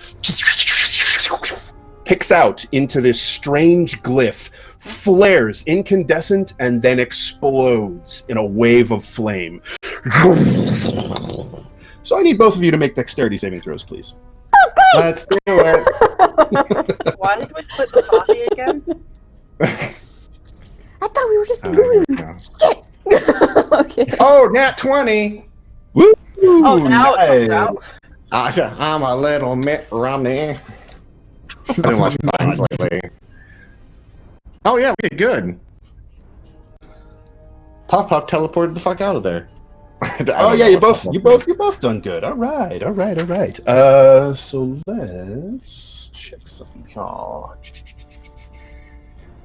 The thing is, even at half damage, depending What's on that? what it is. Oh yeah, Even at half damage, depending on what it is. it might be a hell of a lot. So this is a 20-foot radius centered on the glyph. So essentially, a fireball goes off in your faces. Where's my stuff here? This could have been better if there was a cleric And there. then fair-skinned. Crap. So 5, 6, 7. Not anymore. Didn't put sunscreen on digitally. Ooh, not a great roll. So that's 21 points of fire damage. You pass your saving throw, so I believe you take half. Let me double check that. Yes, you take half damage. So you each take 10 fire damage as this explosion of sooty, roiling flame rushes across you. Ooh. All right, Puff Puff shrieks in pain, but she manages to duck behind the door frame in the hallway, and you hear this, and you can smell the burnt hair as the fire nearly takes her full in the face, but she manages to duck behind cover. Okay. So she's not doing good at the moment. However, you all kind of come to, and the room is just devastated at this point. The bedclothes are all burning. You can see the plaster is scorched. You guys are charred and burnt. Yep. The draperies are on fire. And you look, and the coffin itself, not only the silk kind of batting and padding on the inside, is all ablaze, burning around these gold bricks that had all fallen to one side of the coffin. The outside of the coffin itself is also burning, which doesn't really strike you as something that should have been happening here. I mean, that was, cold, apparent, to all appearances, dry wood. And you look, and you can see a trail of flame racing up the hallway back toward the master bedroom where you came from. At this point, I would grab Puff Puff, and I would be like, grab the coffin, jump out the window, and then yeah, that's what I would yell at Tilly as we're jumping out the window with it. Grab the money! And then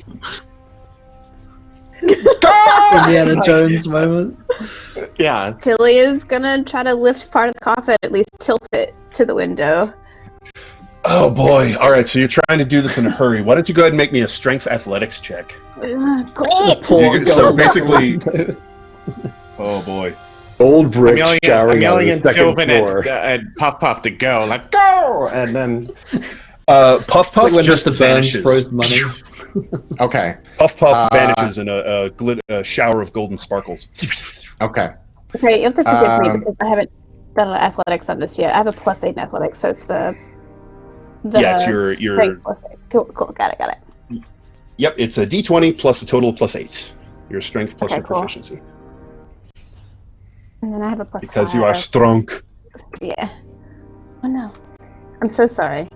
That's okay. Can I assist her too? Because I have to type it out. So Can I help her with the roll as well? Are you helping her move the coffin, or are you jumping out the window?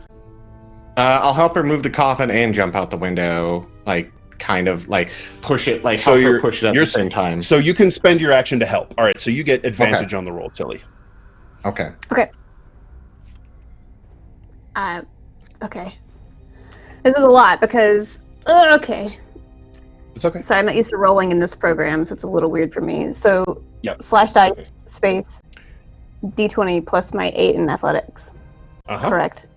Did I do it twice? Yes. Okay. You can click the ADD at the bottom. Oh, it's /die. That's why I was confused. Oh, it wasn't letting me do it. Yeah. There you go. Oof. Wow. All right, so you guys are it's burning, and in fact you're each going to take 2 points of fire damage. And Cloak, you notice that your hands, your gauntlets, you have palms of flame like something is burning on your hands. And and so you guys are struggling with the coffin, and then all the gold shifts back down to the other side of down to the foot of the coffin, which still has a locked lid, and so you don't quite manage to get it up and dump the gold out the window. But you kind of have the coffin up on its foot at the moment. Mm-hmm. What are you guys going to do? You can see the flame sort of runs down the second half of the hallway now, heading toward the master bedroom. Tilly's going to swing her hammer to break the front of the coffin on the bottom side and just say, grab what gold you can. We can't take the whole thing. Is it like halfway out the window right now? No, it's not really out the window. Like it kind of got caught on the lid that was open on the side of the wall and didn't quite manage to get out. So you guys can try again, but... Do you want to risk it for the biscuit, or do you want to just try to grab what we can and get out of there? I will tell you guys right now, you saw at least 10 gold bricks, maybe more. Hey, Tilly's used to pillaging, and she's ready to take something, but she's not going to stick around long because she knows it's a fucking fire. Okay. So what I would do is ditch out the silk carpet and things weighing down my my shit right now. I think it's a silk carpet. It's the only thing that weighs a lot. Sure. And I would put however many bricks I can fit into there and jump out the window. Okay, so you can dump the silk carpet out of the haversack. You reach in and you're thinking about it, you're willing it to be there, and it's just right there. This time, Tilly, when he opens the lid, you can see the rolled up top of the carpet is right there. He grabs it and whips it out, and as he does, that flame that was still licking along his hands on his gauntlets catches on the carpet, and it just goes up.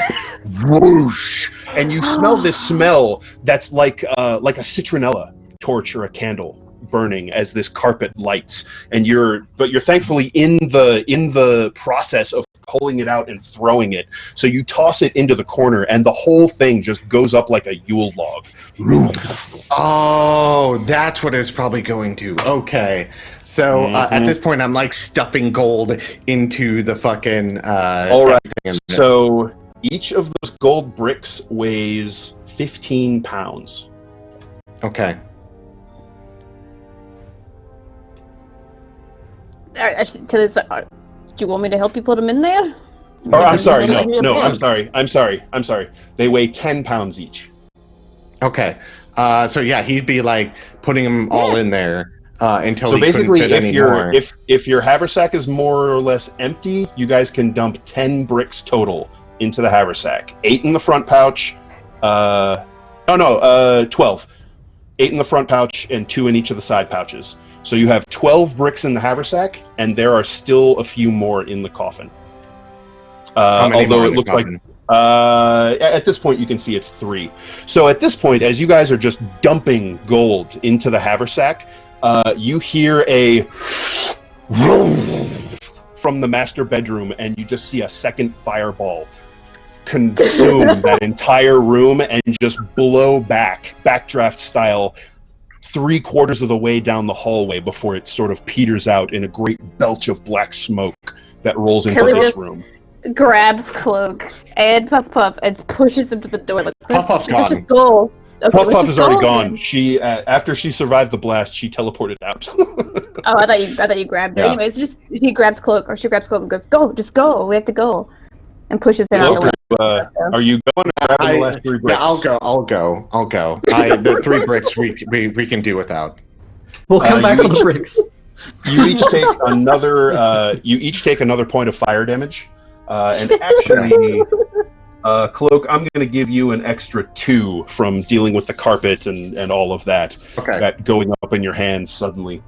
All right, so you guys just dive out the window. Is that the plan? Yeah. Because now you look back and the hallway is engulfed in flames. We have no other exit. We have to go. Yeah, go out the window and get out of here. All right, so you guys go diving out the window, and you take 7 points of bludgeoning damage when you hit the turf out there. Poof! and you feel something kind of pop in your shoulder, Tilly, and Cloak. You land hard on one of your legs as you roll to try and absorb the shock, and you can see Puff like limping, and half of her body is just charred black. The hair is like curled in and scorched. You can hear her sort of whimpering with every breath, and at this point you can hear shouts of alarm and people raising alert, because just shouts that are starting to echo down the street. Fire! Fire! I'm gonna cast Cure Wounds on Puff. Okay. So this would be 6 hit points that she gets back. Okay, so she sort of is able to set her front paw down and put her full weight on it, and she seems a good bit improved. Okay, at this point, what's the only way out of here? The river? I mean, the river's one way out. You could run back to the front of the street where the front of the second floor is burning. I wouldn't necessarily recommend that. You could head along the river and then cut back to the street, some distance away. Okay, I will cast Pass Without Trace on us, and then sneak the fuck out of here. Okay. Probably taking the river way. Like diving into the river, or just going along? No, not diving into the river, just going along the river and using the banks and all that kind of stuff. No problem. All right, so do you want to go, God, I want to say north or south, but I keep having to remember that the Zobek map is flipped. Do you want to go west, which is up, or east, which is down? Up, because that's where the Dancing Bear Tavern is, right? True. Okay, yeah. So you guys could actually, I think, just make your way along the river toward the Dancing Bear. Okay, we're totally going to do that. Oh, no, the Dancing Bear is farther inland, sorry. Okay, yeah, you guys can do that. Okay. All right, so why don't you make me a dexterity stealth check with your plus 10 bonuses, please? All right. Plus 10. Fuck! 16!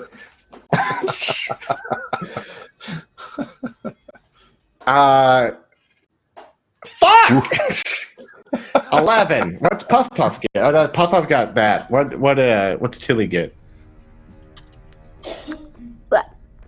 We're not doing well right now. Disadvantage. Yeah. Right? Yeah, disadvantage due to heavy armor. Because of armor. Oh, yeah, sorry. So 12. So 12. Yeah. All right. Okay. Armor. I believe, thanks to the Pass Without Trace, you guys are able to slip away, since all eyes are kind of on the fire, which is at the front of the house and not at the back. So you slip away just as the bucket brigades begin forming and people swarm toward the river. Okay. So you make your way toward the west. You smell like burnt hair. We smell like burnt hair. Somebody's gonna smell. You smell like burnt hair, and you have this just sort of aura of both smoke and this like burning floral scent that's around you. Like I said, sort of like a citronella torch. Yeah. Okay. So at this point, I would just get back to the room and lay there for a while, okay? Does everyone over at the Dancing Bear Inn hear people shouting "fire, fire" and see smoke? Yeah, what's going on? Are we catching wind of this yet? So you guys get to the Dancing Bear and you head back into Rowan's room, I believe, right? You kind of take everybody back there. So you can probably get some food and some drink from the bar and then take it up to the room. Everybody can have some lunch. Janielle eats ravenously. And just basically you hand him a flagon of water and he drains it.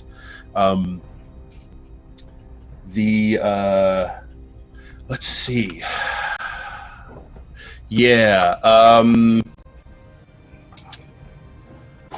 About, I don't know, God, it's going to be like probably close to an hour because they took their time searching the house and all of that. About an hour later, maybe an hour and 15 minutes later, you guys start hearing this ruckus, this din from outside. It's kind of indistinct at first, but it starts to grow more insistent and urgent. And you can hear people shouting. Just mechanical question. Can we consider it a short rest since we were eating and relaxing while they were you guys the house were down? you guys were chilling for an hour. You can totally finish a short rest. Yeah. I'm just imagining them walking in and we're just sipping tea and catching up on everything that's happened, and suddenly they're just coming in. I'm sure they'll be fine. Looking like they've been through hell. Totally. It's very much like you guys hear like commotion where it's like fire, and all of a sudden you hear the door shut and we're both standing there all like charred and like.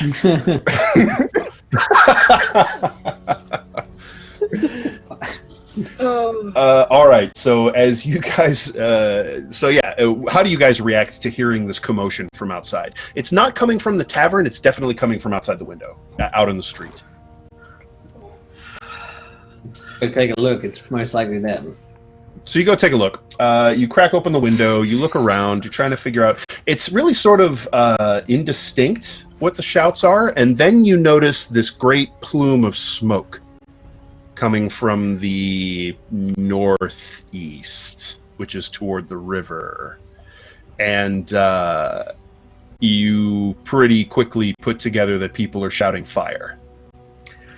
Well, You know it was let's Cloak. hope He it got was that little definitely vial Cloak of until this fire. You know he was wanting to use it. Yeah. Should we go try to I rescue them or let them burn up? I would say I'm surprised, but also it's Cloak and Tilly. Why did we leave them alone again? Actually, Glaz is probably more along. We must go help our friends. They've obviously run into trouble. I look torn going between both options. Fine. All right. Fine. So about the time that you guys are realizing that you should probably go check on your friends, Puff Puff appears in your room. And she's kind of whimpering. And the entire right side of her body is charred and burnt. And she's got her tail is kind of down and tucked between her legs. And she's sort of looking around at you with her ears laid like flat back. And kind of nervously licking her chops. Come here, sweetie. And If he sends back Rowan's Puff going. Puff, they are in big trouble. Rowan's So going to just you're going to work on healing Puff Puff, no problem. yeah. So you can tell that she was probably wounded much worse than this and has received some healing. So you can drop easily just a cure wounds into her and she'll be fine.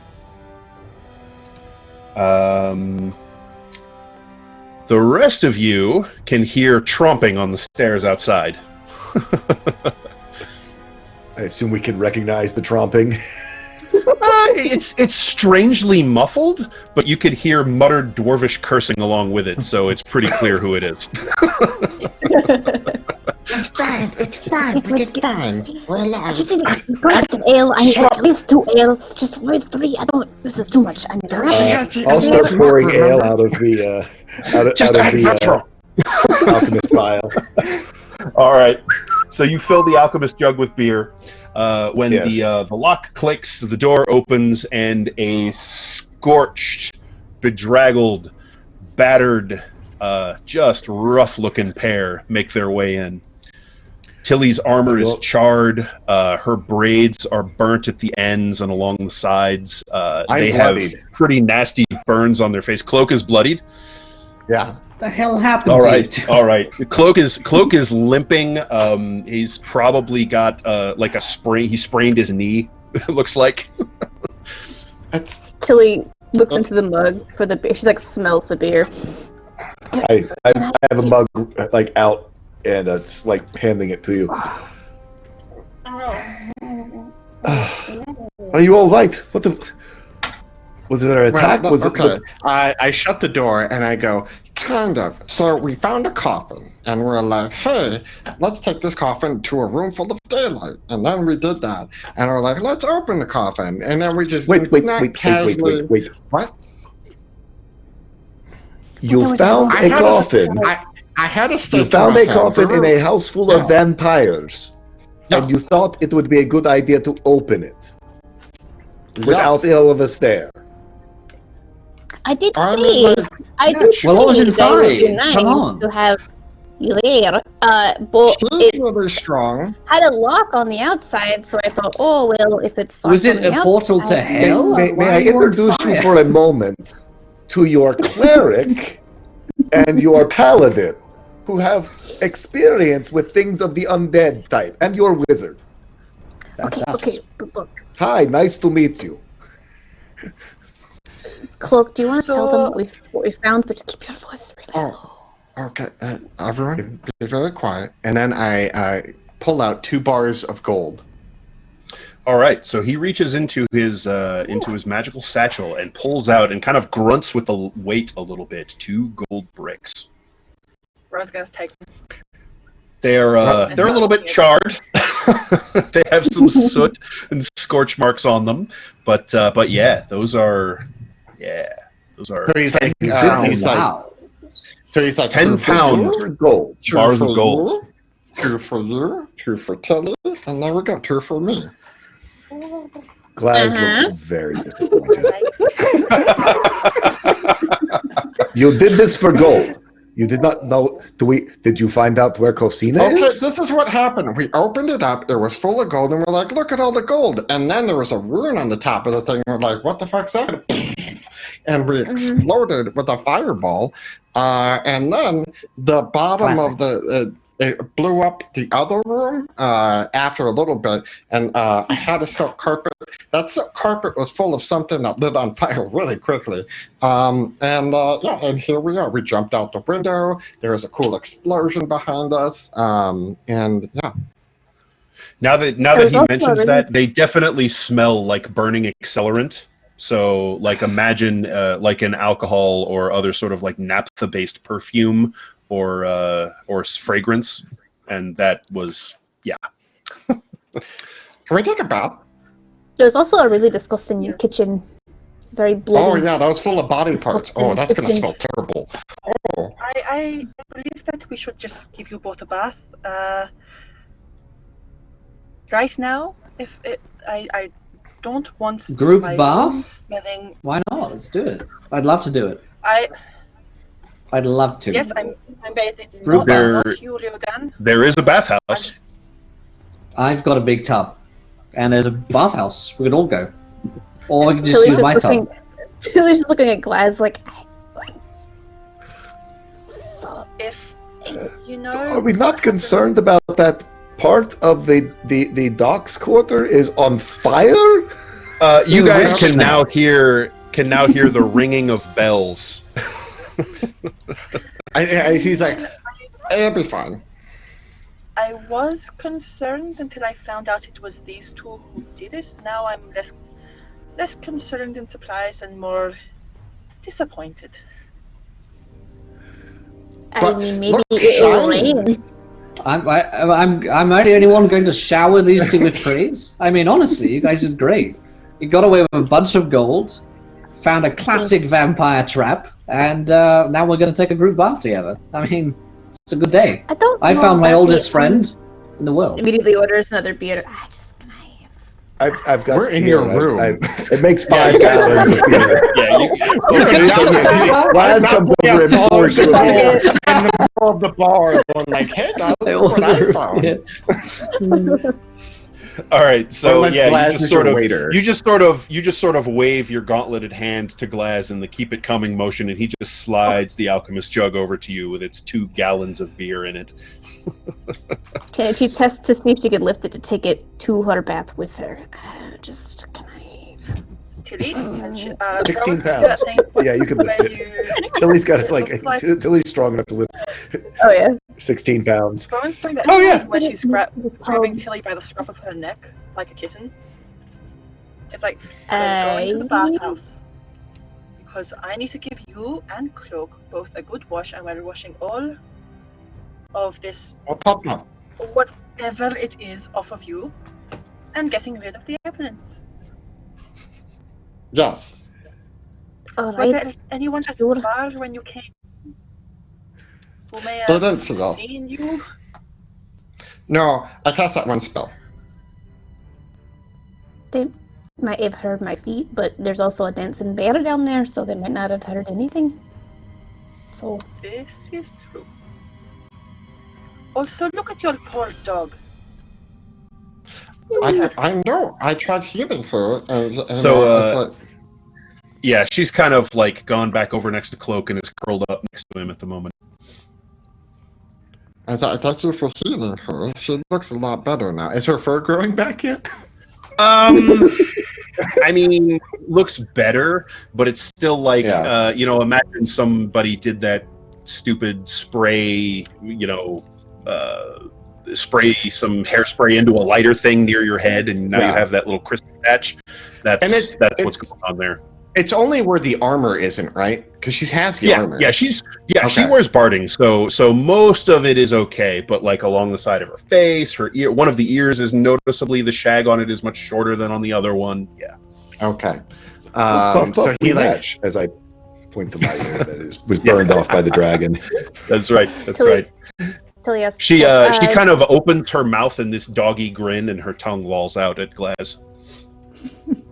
Cloak, did you keep any of these silver or the gold clothing remnants?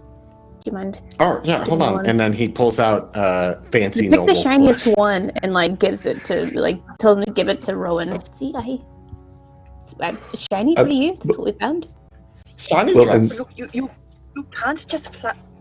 You can't just play me with Look at Chinese. things. Oh, she No, starts I will- shaking.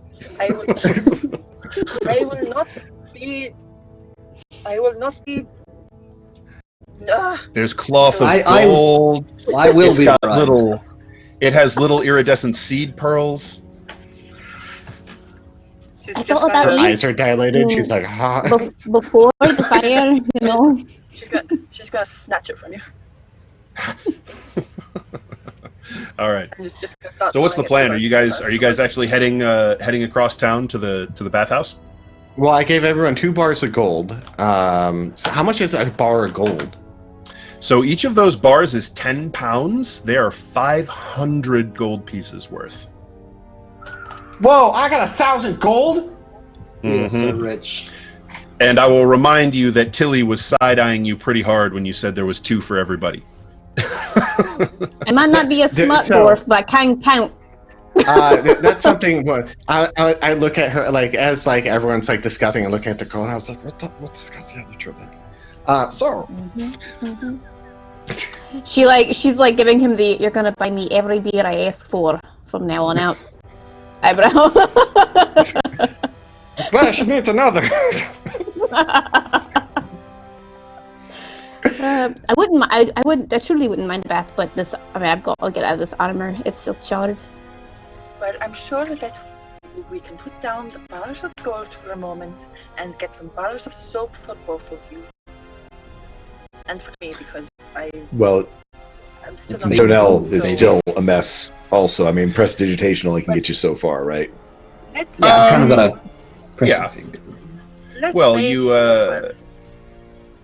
Yeah, so he's just kind of in the corner of the room at this whole time, just sort of watching you all with wide eyes. And as the commotion kind of settles down, he says, I'm so sorry. I had no idea that she had trapped whatever it was.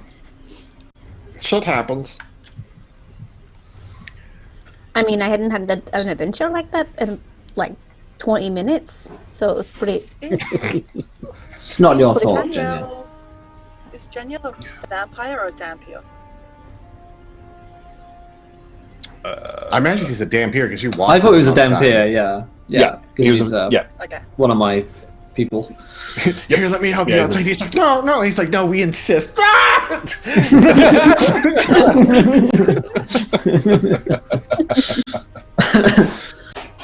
All Really right. nice guy.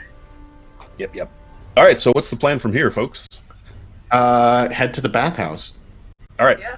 So is everybody heading to the opposite way around where the fire is occurring? Okay. All right. Sure. Rowan's going to give Tilly her cloak and pull the hood up just so no one sees how burnt and bedraggled she looks, and is going to make sure that Cloak has his own cloak pulled up. Oh, it's always okay. Up. So how long way do you want to go? Like, do you want to circle the city, or do you just want to make sure that you don't take a route that takes you right by the burning house? Don't take a route that takes us by the burning house. Okay, so then you guys can just head down to sort of the main road, swing south, cross the Derry River at the nearby bridge, and head basically straight to Crown Square, where the old Strauss Public Bathhouse waits. Oh, I'm going to open up that map so I can see what's going on. Sure. Like you can... Tilly, you were saying you wanted to take off your armor first, just so you weren't wandering around the city with charred plate and all that good stuff. All right, yeah. So that'll make you much less conspicuous. You guys can do that. You can make sure your any obvious fire evidence is covered up. So at this point, when you guys head out onto the street, you can see that there are concerned people kind of on the street looking up toward the gullet. You can still hear the alarm bells ringing. The shouts have calmed down, and you're still a good bit away, so you can't really see any of the commotion that's going on there. You can still see smoke rising from that area, but from what you can tell from here, it doesn't look like it has spread, or if it has spread, at least not terribly much. So it's not like half the district is burning. They're probably going to find the bodies now. That'll be fine. They'll burn. Right? Oh no, they'll find a lot of bodies in there. You guys didn't see the kitchen. Or smell it. Where done just destroyed all the evidence we had against them. He starts smelling like the burned parts of him. He's like, that smells better. Oh. Okay, so you guys make your way across the city, no problem, walking along the well-maintained cobbled streets into Crown Square. You can see the City Hall with the massive Great Strauss clock in its face up in the tower, calling out the time of day. So at this point, it must be, what, about 3 o'clock in the afternoon, somewhere around there? Since you guys took an hour and then spent some time, maybe more like 2:30, and so you cross Crown Square toward the bathhouse, which I believe some of you at least have been to before. It is a large, basically it's a grand sort of marble building, and you know that it has 2 floors, the street level, and then it drops down underground. So when you head in, there's this opulent sort of entrance area and entry hall. You can see that there are servants who are kind of seated on these plush benches that must be waiting for their masters who are inside. And then past there is a terrace that overlooks the main bath. And you look down in there and you can see people in the pool of the main bath sort of socializing, relaxing in the water. You can see people having a late lunch. You see servants delivering wine off on some of the divans that are laid around the main pool. You can see men and women who are dressed in basically light robes that mark them as employees of the bathhouse. You can see them providing massages, all manner of just sort of pampering going on down there. Yep, sorry. Go ahead. No, go ahead. No, go ahead. Yeah. How do you guys want to proceed? Oh, that basically, I would walk up to the counter and be like, "Can we have your finest private bath area for all 5 of us?" All right. So you guys are looking for a private room. They don't really have. So the individual you're speaking to says, "Oh, of course, Master. We don't have private rooms per se. However, I do believe that at this very moment, several of the lower pools are unoccupied. And for a fee, I could see to it that it remains that way for How much? a reasonable amount of time. Oh, I think perhaps 10 griffins would see to it that your reservation is kept. I slide in 1 platinum and then an additional gold coin on top of that, and go make sure it stays that way. I will indeed, sir. If you require anything, just ask. And so he kind of snaps his fingers, and another servant comes to show you the way. Okay. Do you provide food and drink to your Oh, of course, mistress. But of course. You wouldn't Robert, believe so how that's many wrong, drugs really. they sell here. A lot. Fantastic. Not that I do that anymore. and I don't know what they want to drink, but some meat, please, would be much appreciated.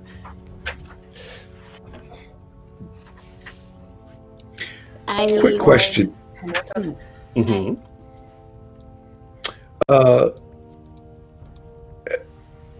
Glaz is probably feeling uncomfortable here.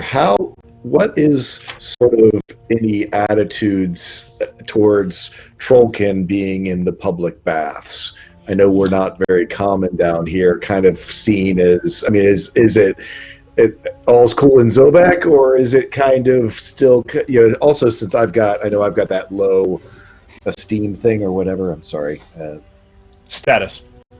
Low My status self-esteem. Low status. Yeah, well, also has an esteem problem, but my status being low as well. Just means you're not personally well known. No, really, Zobek is a pretty cosmopolitan place. It's not quite as look at that, whatever, as a city like, say, Waterdeep in the Forgotten Realms, but they get a lot of traffic from a lot of different places, and it's not unheard of to see, contingents from the Dragon Empire, or even one of the flying fortresses of Sikkim from the east will come through and basically do a trade stop every now and then. This is the heart of the crossroads. This is everything from every place in central Midgard and beyond comes through here. Okay, They so called me mistress. Yep. Raven folk are very esteemed. Trollkin, you just don't know necessarily. He actually gives We a have little our bit of a own glance area. towards Tilly, knowing that dwarves and historically he's had issues. And Bimmy being the only Trollkin, probably he maybe got a lot more self-conscious about himself. The one thing that those of you who've been here before are sort of reminded of, and those of you who've never been here before kind of pick up on, is that the bathhouse seems to be a sort of mixing ground for social strata. You can see laborers and what are clearly gentry. There are no, as far as you can tell, there are no true aristocracy or nobility in Zobek, but there are moneyed, influential families. There is an upper crust, whether they have royal or noble titles or not. Those people exist, and it seems like they just sort of accept each other's presence here as it's just part of the ambiance, and so that sort of extends to other people you might think of as strange if you were to run into them on the street. So they don't see a whole lot of Trollkin, but this is the bathhouse, and so everyone's welcome here as long as you're not making trouble. You do know that you are not allowed, you're not expected to take weapons or any of that business in here. So if you have obvious weapons, they will kind of check them for you and store them. Okay. And then they will lead you downstairs to the Great Baths, and then from there, they will lead you through a small archway into, let's say they'll take you to the heating and plunge pools. So they take you into a side room off of the Great Bath. There are two pools here, and one of them is warm. You can see there's steam coming off of it, and there are there's a great hearth nearby with these large, sort of round, flattish stones, almost that would be oversized skipping stones, if you know what I'm talking about.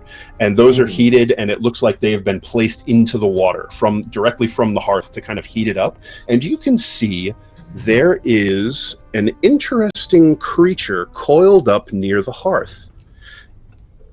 You stop for a moment because it strikes you as a dragon. But it's smallish.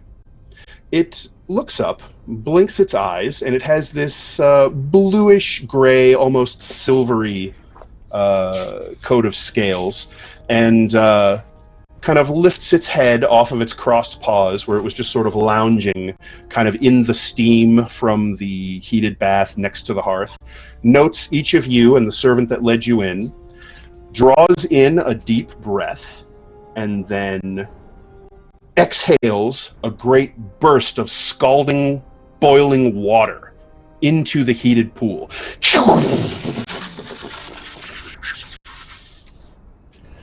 And then it kind of smacks its jaws a little bit and then nods, satisfied, looks up at all of you and says, "Should be perfect." Thank you. What a wonderful host you are. I am glad. Who are you? This is the creature you can see. Cool. Bathhouse drakes. Yay. Yep, it's a bathhouse drake. That's adorable. Yep. I want a bathhouse drake. It sort of settles back down, and when you introduce yourself, and it kind of picks its head back up, and it smiles with this very bizarre reptilian smile, and tilts its head a little bit and looks at you and says, "It's wonderful to make your acquaintance. I am Kirthis." Kirthis. I'm gonna write that down. Or you can spell that out and I'll copy it. KYRTHYSS. Okay. AYRTH. KY. KYRTHYSS. Karthus.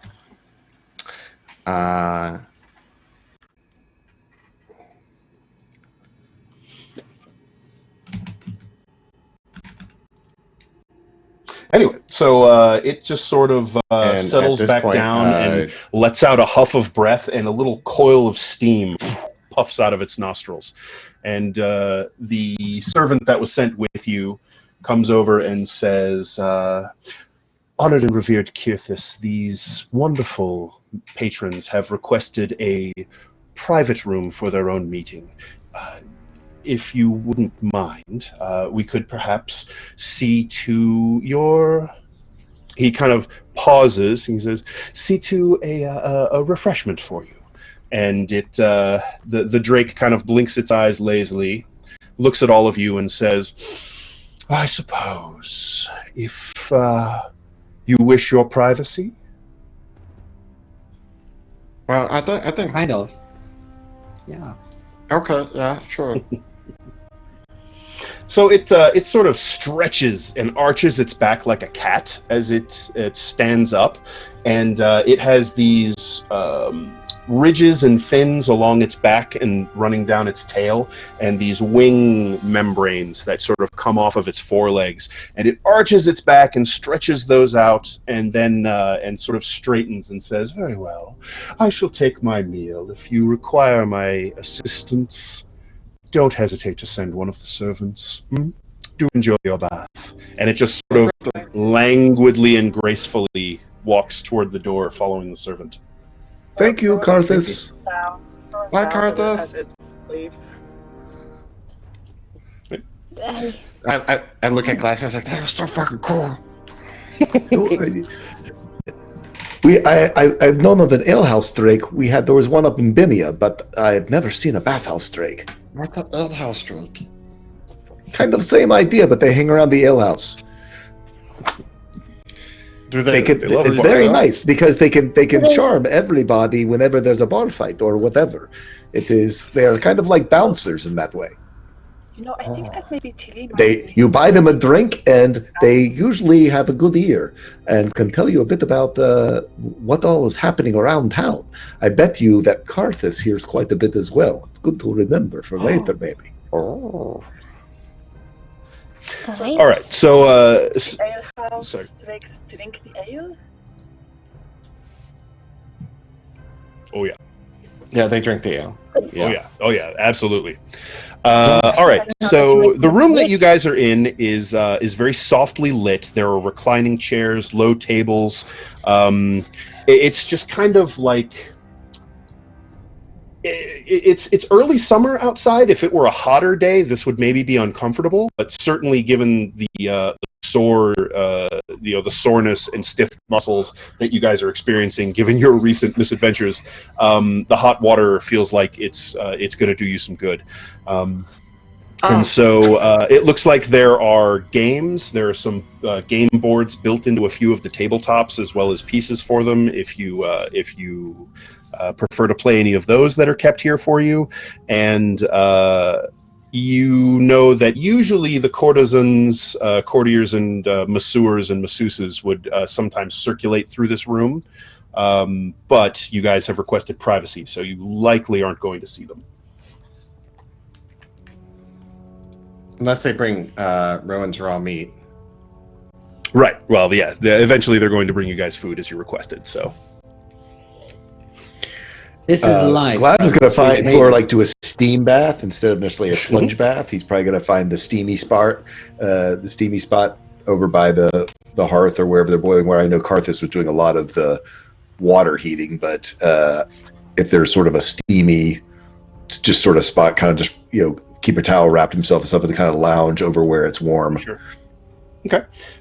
It was Kirthus, by the way, not Karthus. Kirthus, I'm sorry. Yeah. Kirthus. Yep. Right. So yeah, you guys, and you're also adjoining the saunas. So you could go into the next room and use the steam rooms if you want. But yeah, you guys can relax however you'd like. Eventually, within a few minutes, any food or drink that you've ordered is brought and sort of arranged on trays and left for you. So there's an arrangement of cheeses, breads, fruits, raw meat for Rowan, cured meats for the rest of you. Nothing like cooked steaks or anything, but like cured sausages and the like sliced for easy finger food that isn't going to be messy in and around the baths. Party food. Yeah, exactly. Party food. But it's also very hearty and very filling and very delicious. Tilly is unabated by nudity and being around everybody. Grabs sausage, grabs some beer, and just dads in the bath. Just walks right in. Nope. Yep. You asked for it. Same deal. Go. Come on. The only thing that's it's finally happening. Oh, She's a dwarf on dwarf kind of girl. I think we're all fine. Good fight. The only thing that Cloak would take off, Cloak would have take off the rest of his clothes, but leave his cloak on, and he would take his mask off and put it down, and then get in the bath. So at this point, I don't think Tilly and Rowan for sure have ever seen Cloak's full face. I imagine the others may have at one point or another, but Glass, I'm sure Glass has. Glass has. Reardon has been too fucked up on drugs to see it. So do you want to describe Cloak's face? I don't know that we've ever gotten a description of it. So Not Cloak, recently, anyway. for a gnome, looks pretty young. He has bright red hair, which you've seen like little tufts of it, like maybe trick out like from his cloak. His eyes are bright green. His like eyebrows are very much look like very thick and like kind of have little horns on the end of them, like frill out. Very much you see like there's like tan mark from like where the mask would hit his like sun, so that very much looks like he wears goggles all the time. And you could totally tell where he wears his mask. But yeah, very, very young looking, very slender face. And yeah, that's what he looks like. Very cool. All right. So, do you guys have any specific discussions you want to get into, or are you just going to kind of enjoy the baths and relax? I think as and is going to just swan dive in. All right. Yeah. Rowan dives into the water. And she doesn't bird bath it, where she just like sits in the shallow part and then just. Once she reemerges from the water, she's just going to do the thing where they sort of shake their feathers and all the water just goes. Yeah. That thing that birds do in the bird bath. Yep. I think even if Cloak is trying to relax, Glaz is just hammering him with questions. There was no sheets of paper in the house. There was no books. No. Tell me more about the room. Did you get a good look at the room? What did it look like before it blew up in your face? Can I have an Arcana roll to see if I can accurately describe?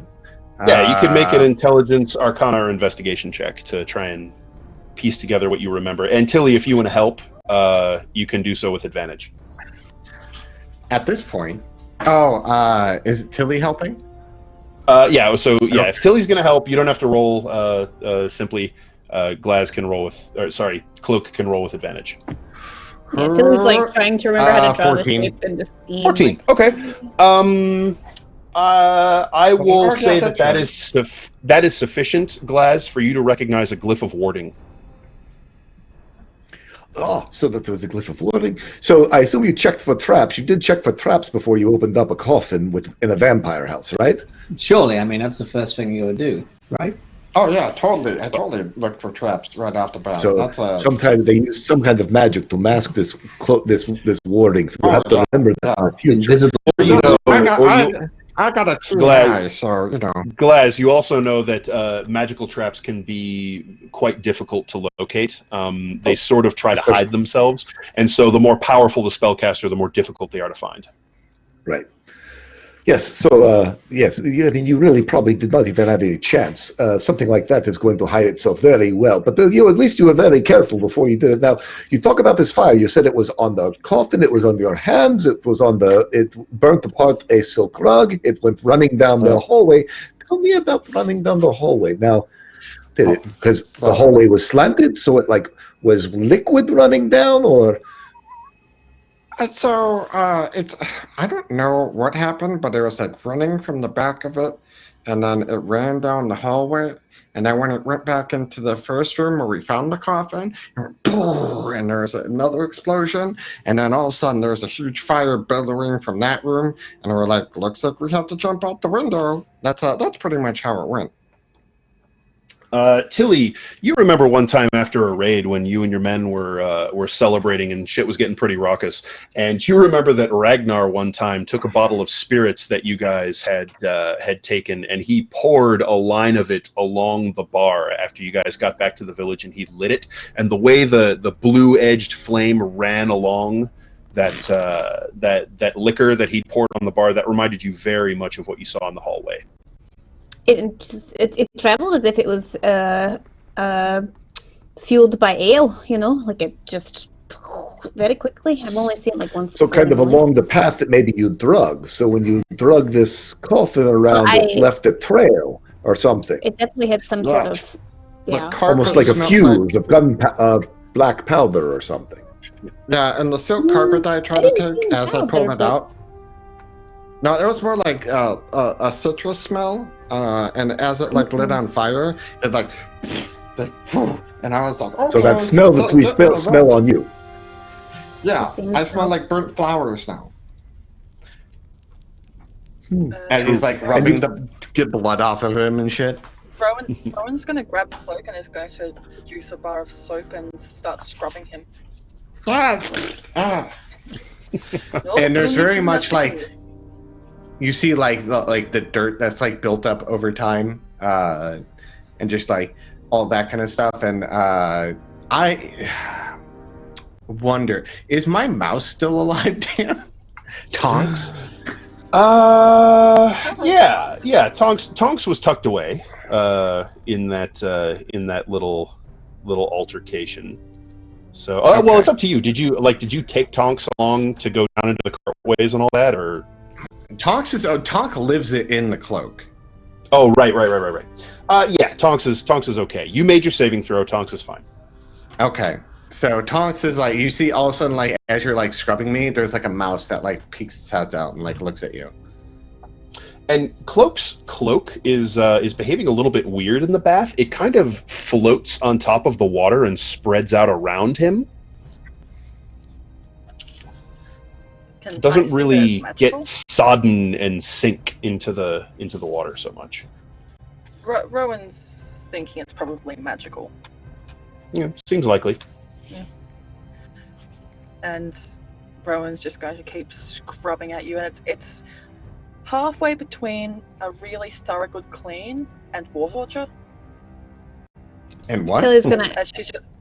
And water torture. She's sort of like water torture. To, like, get all the dirt off and. This scene going on as like I get dunked in the water and I'll go. Kayla asks, are you gonna watch that? And she'll point at the cloak. It does smell a bit like burn-ish, just like the rest of her clothes did. The actual cloak. Are you gonna watch it? Am I gonna watch Did it? she? Your cloak? I mean, we're in, like, scented water. Like, look, it's washing itself. She's gonna start scrubbing it with the soap. All right, so you go to scrub the cloak. How do you feel about that cloak? You okay with her taking soap and water to your cloak, or No. Because now remember, Rowan, his cloak, certainly around the hood, there's like moss growing on it, and little mushrooms, and little like sprouted acorns. It's just the burnt edges she wants to try and clean up. Oh, okay. All right. Okay. So as you go and check out the cloak, you actually find that there really aren't any burnt edges on it. And the more that you kind of pay attention, now that you've scrubbed him, the smell of that burning citronella, that burnt flower sort of stink that had been clinging to him is mostly gone now. And so what you smell is like, it smells like wet loam in the forest. If you just kind of dig your fingers down into forest soil and turn over a clod of it, that sort of earthy smell, along with this faint floral hint that you kind of caught a whiff of one time back when you were doing one of your foretellings for cloak. It's that faint scent of jasmine. Oh well, that's peculiar. It's all clean already. I will. Okay. Yeah, it's really easily cleaned. That's the fabric. Where did you get this? It's a long story. Oh, tell me a story. I'm an old woman. I like stories. No, there's Glass. You have more questions? Yeah, no, Glaz has not stopped asking questions. I kind of figure that like as Cloak is like in the pool, sort of like moving along, that Glaz is sort of up on the edge, walking with him, sort of like bending down, trying to ask him questions. Being a Stonehide being a Stonehide Trollkin, if they've got like dry brushes and stuff in there, like that often like you would find in a song, he kind of does more of like the dry brush type of thing to get clean because he's kind of stone skinned. But so you're not going. I mean, he's very hygienic, but he's not a big. Him cleaning himself is much more along the lines of sort of like dry brushing than necessarily a soap and water type idea. It's kind of how I figure as a Trollkin, seeing as he regenerates and all that kind of stuff. It's kind of more of a. I think of, I don't want to say like a reptile, but kind of something along those. He basically just gets the old skin and stuff off, and that gets him clean. If that's okay. Steam kind of loosens it up a little bit, Riordan's relaxing. He's still concerned about Genielle, who is here, or do we leave behind? You guys tell me. Did you want to like bring him to the Silk Scabbard, or did you want to bring him here? We're bathing him here. He smells like shit. Yeah, I think that would probably be right. Yeah, you guys. I thought you guys brought him here to clean him up. So he just kind of stripped his, which were essentially kind of nasty rags at this point, his old clothes off. Likewise, not terribly abashed about being, nude in front of strangers. It seems like the attitudes here about this are relatively problematic, and so he just sort of settles down into the water and he lets out this immense sigh that's just weight flowing out of him, and he just kind of soaks, and for a long time the only thing of him that's visible is the tip of his nose and just is like the top of his eyebrows. He's just floating down in the water. And so he eventually comes up and takes some soap and uses a washcloth and scrubs himself head to toe, and he spends probably a good 15 minutes at it. Tell us everything. I mean, it's been so long since I've seen you, and I rather come to terms with the fact that you were long dead. There's been a very great deal that happened. I'll tell you everything I can. And so he, it's been a while. Why don't you give us a description of Janiel? Because we haven't talked about him since your prelude. So what does he look like? Yeah. He looks younger than Reardan, or at least he did. Maybe he's aged with both with time, but also with the amount of torture that's been done unto him. But he's got sort of long silvery hair compared to Reardan's short, sort of brown locks, and I think he looks more classically sort of elven than Reardan does.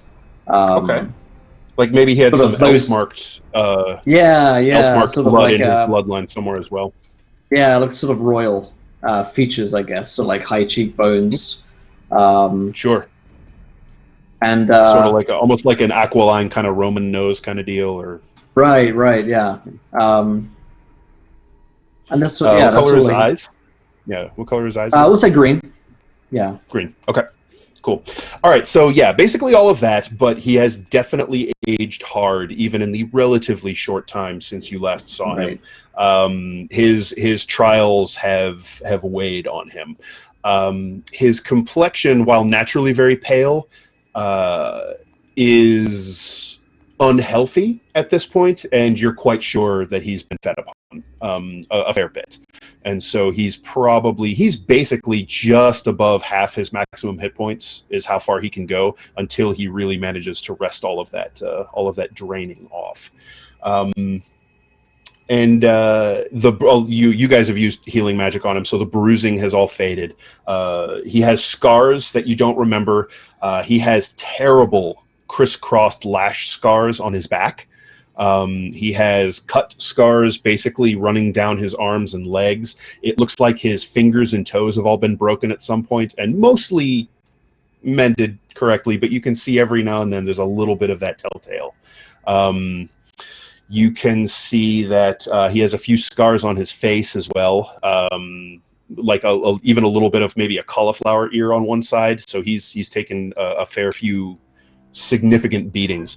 And so he begins to just kind of tell you what happened since he was taken. He relates that he was that many of your people died in that initial assault on the throne room, just as you suspected, but several, including your immediate family, your mother and father, did survive that blast and were left alive, impaled on those bone stakes that erupted out of the ground, and they were made examples of in front of the palace, and they were left there basically impaled to die. He was at least one who Cosinia ordered taken down, and when he says she saved him, that is only in the barest terms. He was taken as a source of information, and he suspects as possibly eventually a source of leverage against you. And so he explains how he starts to break down a little bit, and every now and then you have to kind of let him collect himself as he explains that on his information, Cosinia systematically chased down all of your various cells and networks and killed or even turned into spawn all of them, at least in the Blood Kingdom itself, and then began ranging out into the farther cells of your faith that have been outside the Blood Kingdom. And she eventually, he is not exactly sure how, she became aware that you were still alive. It was thought that you died in that explosion, and then there was chaos, there was fire, many bodies were lost or rendered unrecognizable, and so you were assumed dead. She somehow learned that you were still alive, and very specifically that you were in Zobek, learned a very great deal about you.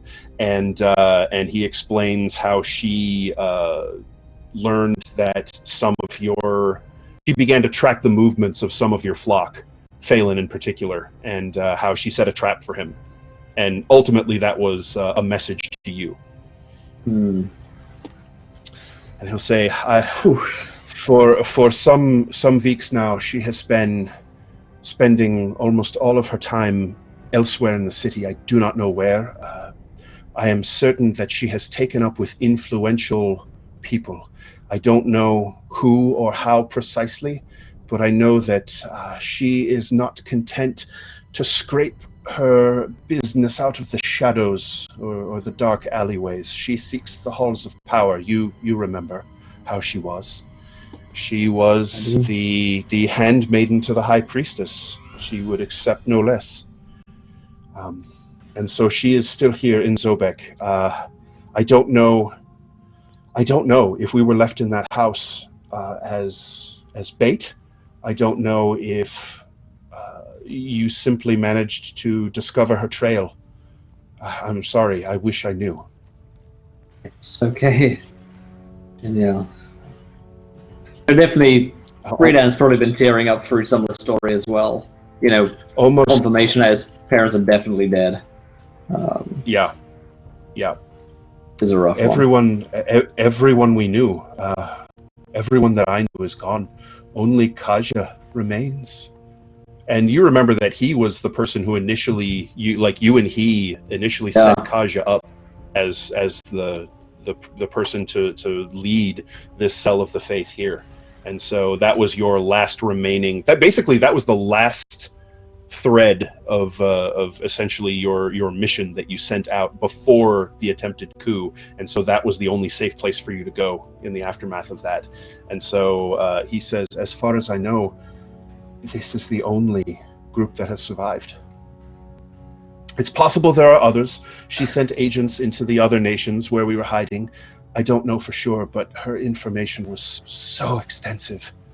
It wasn't only me that she was drawing from, I'm certain.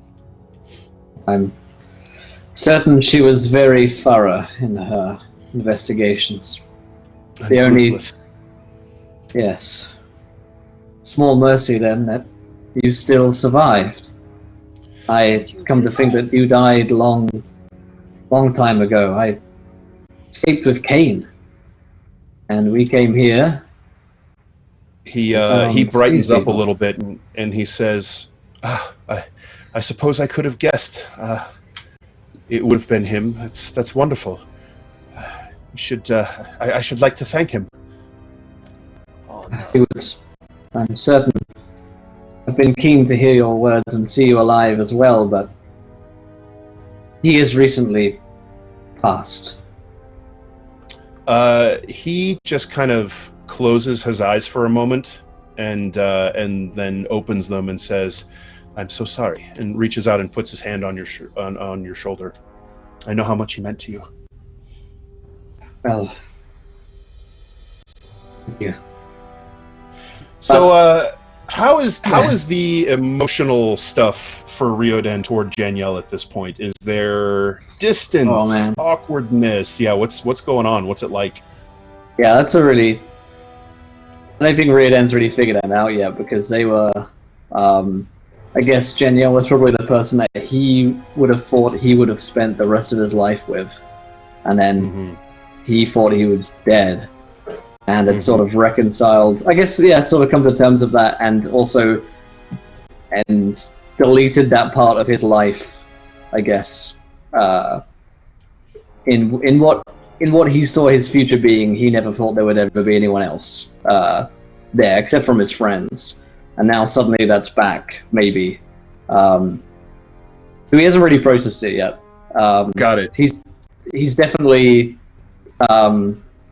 affectionate towards Janielle, but you don't just go back to being where they where they were at.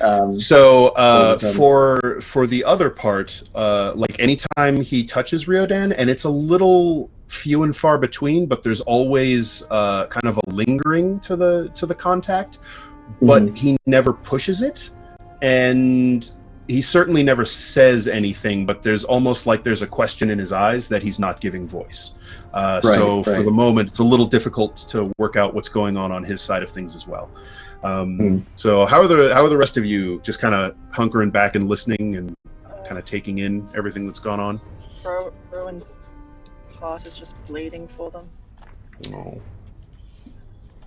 To lighten the mood, she just looks between them and just splashes Riordan. He'll get taken out of things for a moment, and then splash her back.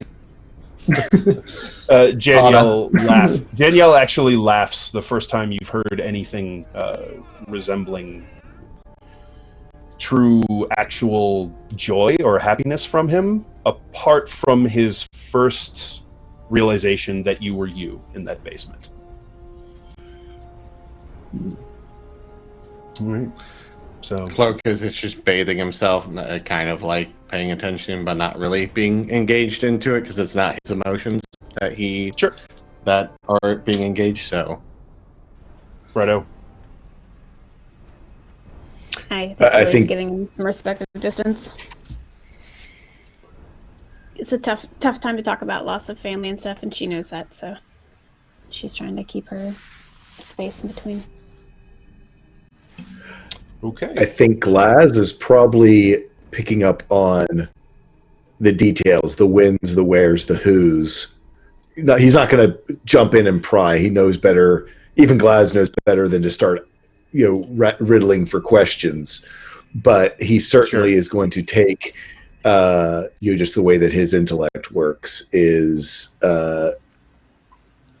truly take mental notes. He's not going to be there scribbling it down, but mental notes that he probably will write down tonight back at his place too, of any names, places, where sex were. Trying to him, it's a mystery of how Cosina's been tracking them, and he's trying to Sherlock his way through whatever clues he can get off of, from these secondhand experiences, which of course frustrates him a little bit, but.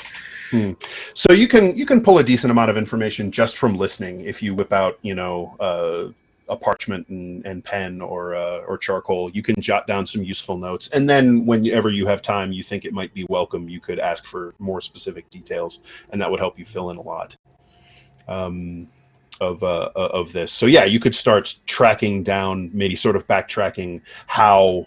And through what channels Cosinia got all of her information and started systematically destroying Riordan's family's faith. Right. All right. As this is happening, anything? Rowan's just still trying to lighten the mood, slash Riordan, and is trying to get Tilly to join in. Tilly's just guarding her beer from the water. Oh no, you're fine. Yeah. Tilly, what's Tilly's kind of reaction and response to most of this? Just kind of quiet listening, or? I assume. I mean, Tilly's entire focus has been what's been happening in the north, not necessarily tie in with this. Her whole focus was to come down here to bring Rowan down. So, I think Tilly, knowing. Having seen or heard about what Reed had gone through with his loss of his friend and stuff, is mindful of people being lost in battle and stuff, and just kind of she does the disconnect of like, life will go on and you'll be fine, and is letting them have their talk. And as long as Rowan is seeming like she's somewhat picking up the mood thing, she's not concerned. So just listening and keeping her space. Okay. Is there anything else you guys wanted to discuss or handle in the bathhouse, or does it just sort of, travel on and time pass until, with your basic unwinding, catching up until you're good? So I want a short rest. Yeah. You guys who didn't take a short rest can take one, certainly. We should discuss the movements of the Blood Kingdom then. It seems like Cosinia and the situation is far worse than we anticipated. Yes. Well, if she's gotten this far, then Daniel's right. In influential company, she will be a menace upon more than just those who remain. And it's probably only a matter of time before she finds out about the silk scabbard. And he winces and says, "Oh, she already knows." Yes, I mean, for tracking. She's been tracking you for months. Then our friends there are in danger. Yes. Make haste then. I don't know when or when we should strike. We should be guarding that place night and day. Or moving. Moving your shrine, your temple, a new safe house. Genia, That's Tannery, perhaps. Good idea. Genia, Yes, have you Rowan. heard Other than anything Kosena, about- then she was already there. That was hold her on. spot. Sorry. Hang on, guys. Yep. Have you heard anything about a place called the Book Fetish? He thinks and he says, "Yes, I believe I've heard that name. I don't know much about it. It was something in conjunction with the person she was tracking, who she killed in the cartways." Ksenia did not mention it too much. Not too much. She was not in the habit of telling me her plans. I was able to overhear things now and again, particularly when her minions were careless. I feel that we should find a safe place for Kaja and the rest of your ilk at the Silk Scabbard, and I believe we should be mindful of the actions of your friend at the Book Fetish cloak. I have bad feelings. No. I know why they were tracking, or they had the person Phelan. He was going there to buy reagents and. Was he going there for the other things, or no? So, you get the feeling that you noticed that he had one of those platinum coins, and he clearly had another one of them at some point, because you could see the impression of it in the leather. There seemed to be something special about those coins. That wasn't simply being used for currency. That was in like a separate, almost like not exactly the same way, but the similar sort of feel the way Ladislav had those blood marks tucked away in a separate place. So those weren't for currency or spending. Those headsman's platinums that he had were for a specific purpose. Okay. I think he went there for a little bit of finding rare items and how do I say this? Getting tied down? I understand your meaning. I think. As far as I understand. But I think that you might want to keep an eye on your lady friend as well. Mainly because we have let slip too much. I have let slip too much. And we have left a trail. And I feel that is going to start to... Well, they're probably going to be very upset because we just set a lot of their things on fire. So, they may be looking for us. Yeah. Hold on. Does the Zeldis family sound familiar to you, Jolyn? Zealous. No, I don't recognize that name. But I do know that a few of the others, and including Ladislav, especially Ladislav, and the other vampire minion, they were complaining about Kosinia's new perfumes, about how strong they were. Who did perfumes? I feel like we've ran into perfumes lately. The Painted Man? Did he have perfumes? I mean, he wore some kind of fragrance, yeah. What about the perfumes? Just that they were very strong, and she had so many new ones so often. So she must have found, I don't know, she must have found a supplier with a great variety that she liked. Perhaps blossoms that she couldn't find in the Blood Kingdom. The vampires' noses are much more. All of their senses are much sharper than those of a mortal. So it was probably bothering them. Can I roll a history to see if I know any place in Zobek that sells a lot of perfumes? Sure. You can make an intelligence history check. 3. No, I can't think of You're not sure. You might have to look around. Well, can Glaz chime in? Sure. What do you think? Oh, just because we know that the Zillus family deals in botanicals and spell components. That is they are import and export. That is one of the things they are known for. That is what Van Dessian told us. And rare flowers are high up on their list. Yes. So I should pay them a visit. And if you recall... oh, yeah, go ahead. Oh, just if you recall... I don't think I was there. I wasn't there. Someplace was out of the flower. There's a shortage, if you recall. Oh yeah. City. Rowan and Cloak heard that. A Akori blossom, yeah. Yeah, the Akori blossoms are. There's a shortage in town. I thought Cloak brought that up to all you guys. No, I'm not sure if you brought up that detail. I brought. Cloak told you guys about that. Okay. Yeah, that's fine. So all of that, it's all leading back to imports of flowers, and the Zillus family certainly has quite a bit of power. I mean, they're right up there. Thrick is got quite powerful, and he considers them a rival.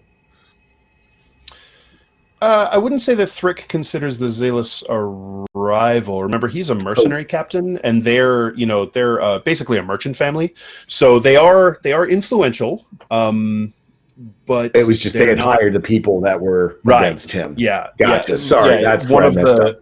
One of the people working for one of the Zealous men hired some people for a job that you guys ended up scrapping with and killing down in the cartways, who had fallen into some strange shadow cult bullshit. So, and all of this talk reminds you that this is the night when the Black Shields are scheduled to have a sit down with the Clone 9 at a private area in the Silk Scabbard. Yep. So that is happening at midnight this very night, and I would just remind you guys of that if that's something you want to attend. You're certainly not required to. I think we probably should. Question. Well, knowing the last thing we want to have happen is something to happen to those two groups at the Silk Scabbard because of us, burning down a vampire's house and stealing all their gold. And Glad gives a big, toothy, tusky smile. Yay, gold. I think we should probably be there so we can avoid things happening to 3 groups. The third being Kaiser. Loke, you got something? Is there banks in Zobek?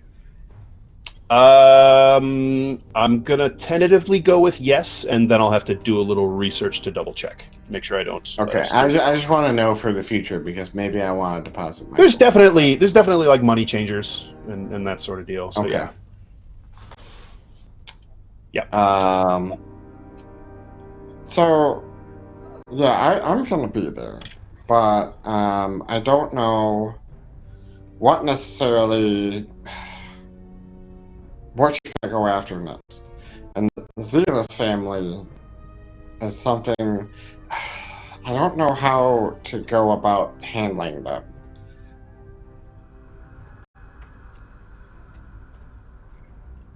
Maybe we might be able to gather some more information regarding this at the meeting tonight. Possibly. If it's not interrupted. We should all be there to provide protection, and I am very fearful that something will happen. All right, so if there are any preparations you guys are wanting to make before the sit-down, you have, let's see, at this point, you've probably got a good 7 hours before the meeting of the Silk Scabbard. So plenty of time to make any sort of preparations you guys want to, which we can handle that. Let's put a pin in that, and we'll handle it next session as we're running up on time here. I want to make sure we have all our immediate business squared away. Is there anything else you guys needed to touch in on here, or that you want to make sure we hit next time? So I'll make a note that we want to augur the meeting.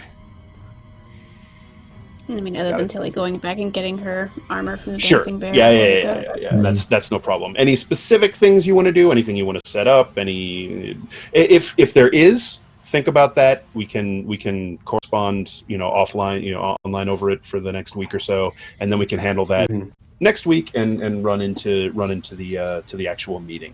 One thing I will like to know: what are you going to do for sort of a permanent basis with Janiel? Where is he going to be staying? You have some time to figure that out, but do think about that and let me know how you want to handle him, because he basically has nothing. How much is a house? How much is a house? It's going to depend on where in Zobek you're looking, and I actually have a giant handy chart of that from the Zobek Gazetteer, as rents, there was that abandoned, all that stuff. There was that abandoned tannery. There is an abandoned building you could squat in. That's all right, cool. so we'll worry about those are things that I want you guys to kind of think about, and if we want to kind of message about it through the coming week, we can have that squared away for next. So as you guys wrap up in the bathhouse, you have some stresses coming back up as you start to put some of these pieces together, but your time in the steam and the heated pools is incredibly relaxing.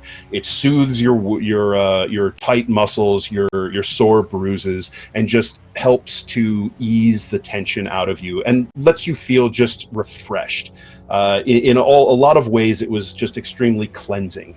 And as you all are dried and dressed and heading back out into the streets of Zobek as evening comes on, Cloak, the hair on the back of your neck stands up, and you hear this faint rushing sound kind of in the back of your head, and then you hear a voice, the voice that you haven't heard in years, your uncle's. You recognize it immediately. Nephew, we can't provide this month's obligation. Grandmother's daughters are close, surrounding us. We don't know why. You will have to perform this month's sacrifice. And that's where we'll stop. Oh, God. Excuse me?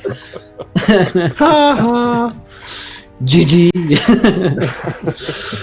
I was like, everything's going too well. This is going well.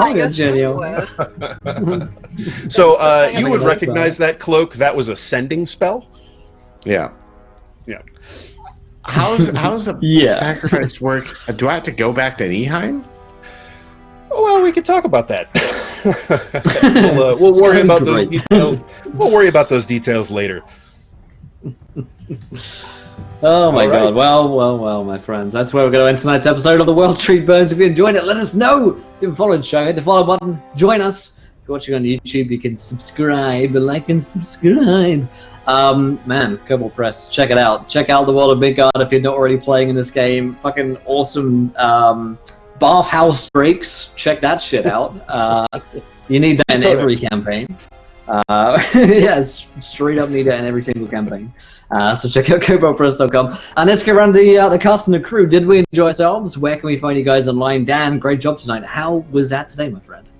Thank you very much. I had a blast. I missed you guys terribly. I missed your faces, and I'm super happy to get back into playing, and I love running this game for this crew, so that was a lot of fun to tie up some interesting loose ends and find some awesome treasure with a price and set up some cool, bloody fun stuff for next time. I hope you guys enjoyed it. I had a blast. I'm Dan Dillon. I'm a freelance writer for Kobold Press, and I've done a little bit of work for Wizards of the Coast and Dungeon of the Mad Mage. You can find me on Twitter at Dan_Dillon_1. I love talking D&D. Come and hit me up. Yeah, awesome. And Simply Jackson, how about yourself? How was it tonight? It was good. It was good. I enjoyed getting a little bit of pillaging in. I feel like she hasn't had much of a time with that, but she is used to it with her history, so I'm excited about that.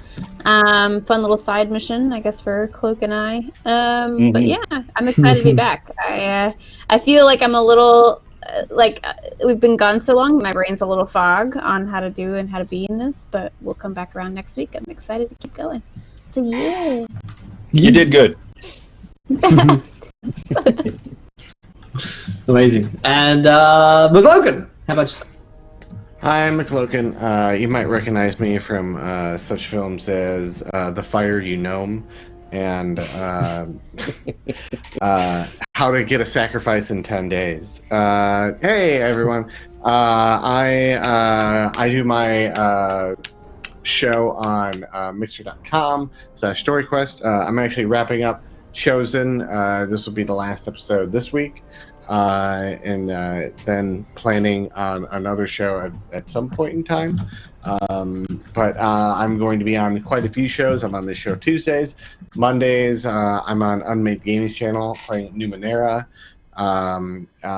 Fridays, I'll be in a Rogue Trader campaign. I don't know what I'm going to play yet. Fun.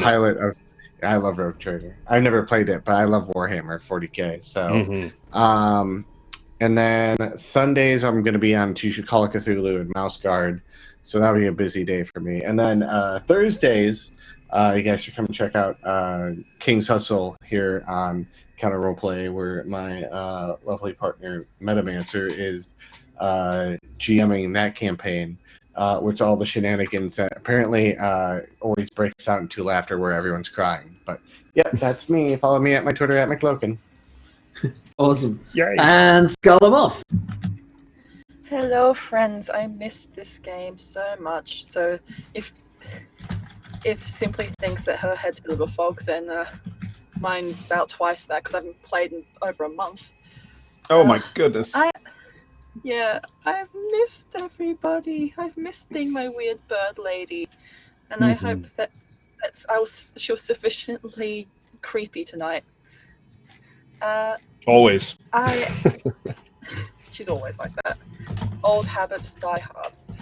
I am Scarlet Moth. You can find me at that Scarlet Moth on Twitter. I'm an artist, cosplayer, and D&D lover. You can find me on this channel every Tuesday time zones for World Tree Burns, of course. And on Monday mornings, US time, you can find me on Almighty Tales in the Death Shades campaign. I'm also going to be starting up a Planescape campaign on that channel very shortly. Cool. So I'm very excited about that. We have some people who are regulars in the chat, like Anthony, who's a good friend of mine, as well as Leela Hahn, Time Patches, a few other great players, and I'm looking forward to DMing them through perhaps one of my favorite settings. Ooh, awesome. So, yeah. Love it. Fantastic. And then last but not least, Toad School. Always such a blast to see all the wonderful things in Midgard come to life here in our campaign. I'm Tall Squall. You can find me at Tall Squall at Twitter, and there's a pinned tweet there that leads you to all the other fun stuff that I'm in. I hope to see you all around, and we'll see you next week. Fantastic. Well, my friends, we're back online tomorrow at 2 o'clock Eastern for Call of Cthulhu, followed by some Warhammer Fantasy Roleplay. But until next time, my friends, try not to roll too many nat ones because we'll be laughing when you do. Good night, everybody. Bye. Good night. Thanks for watching. Bye.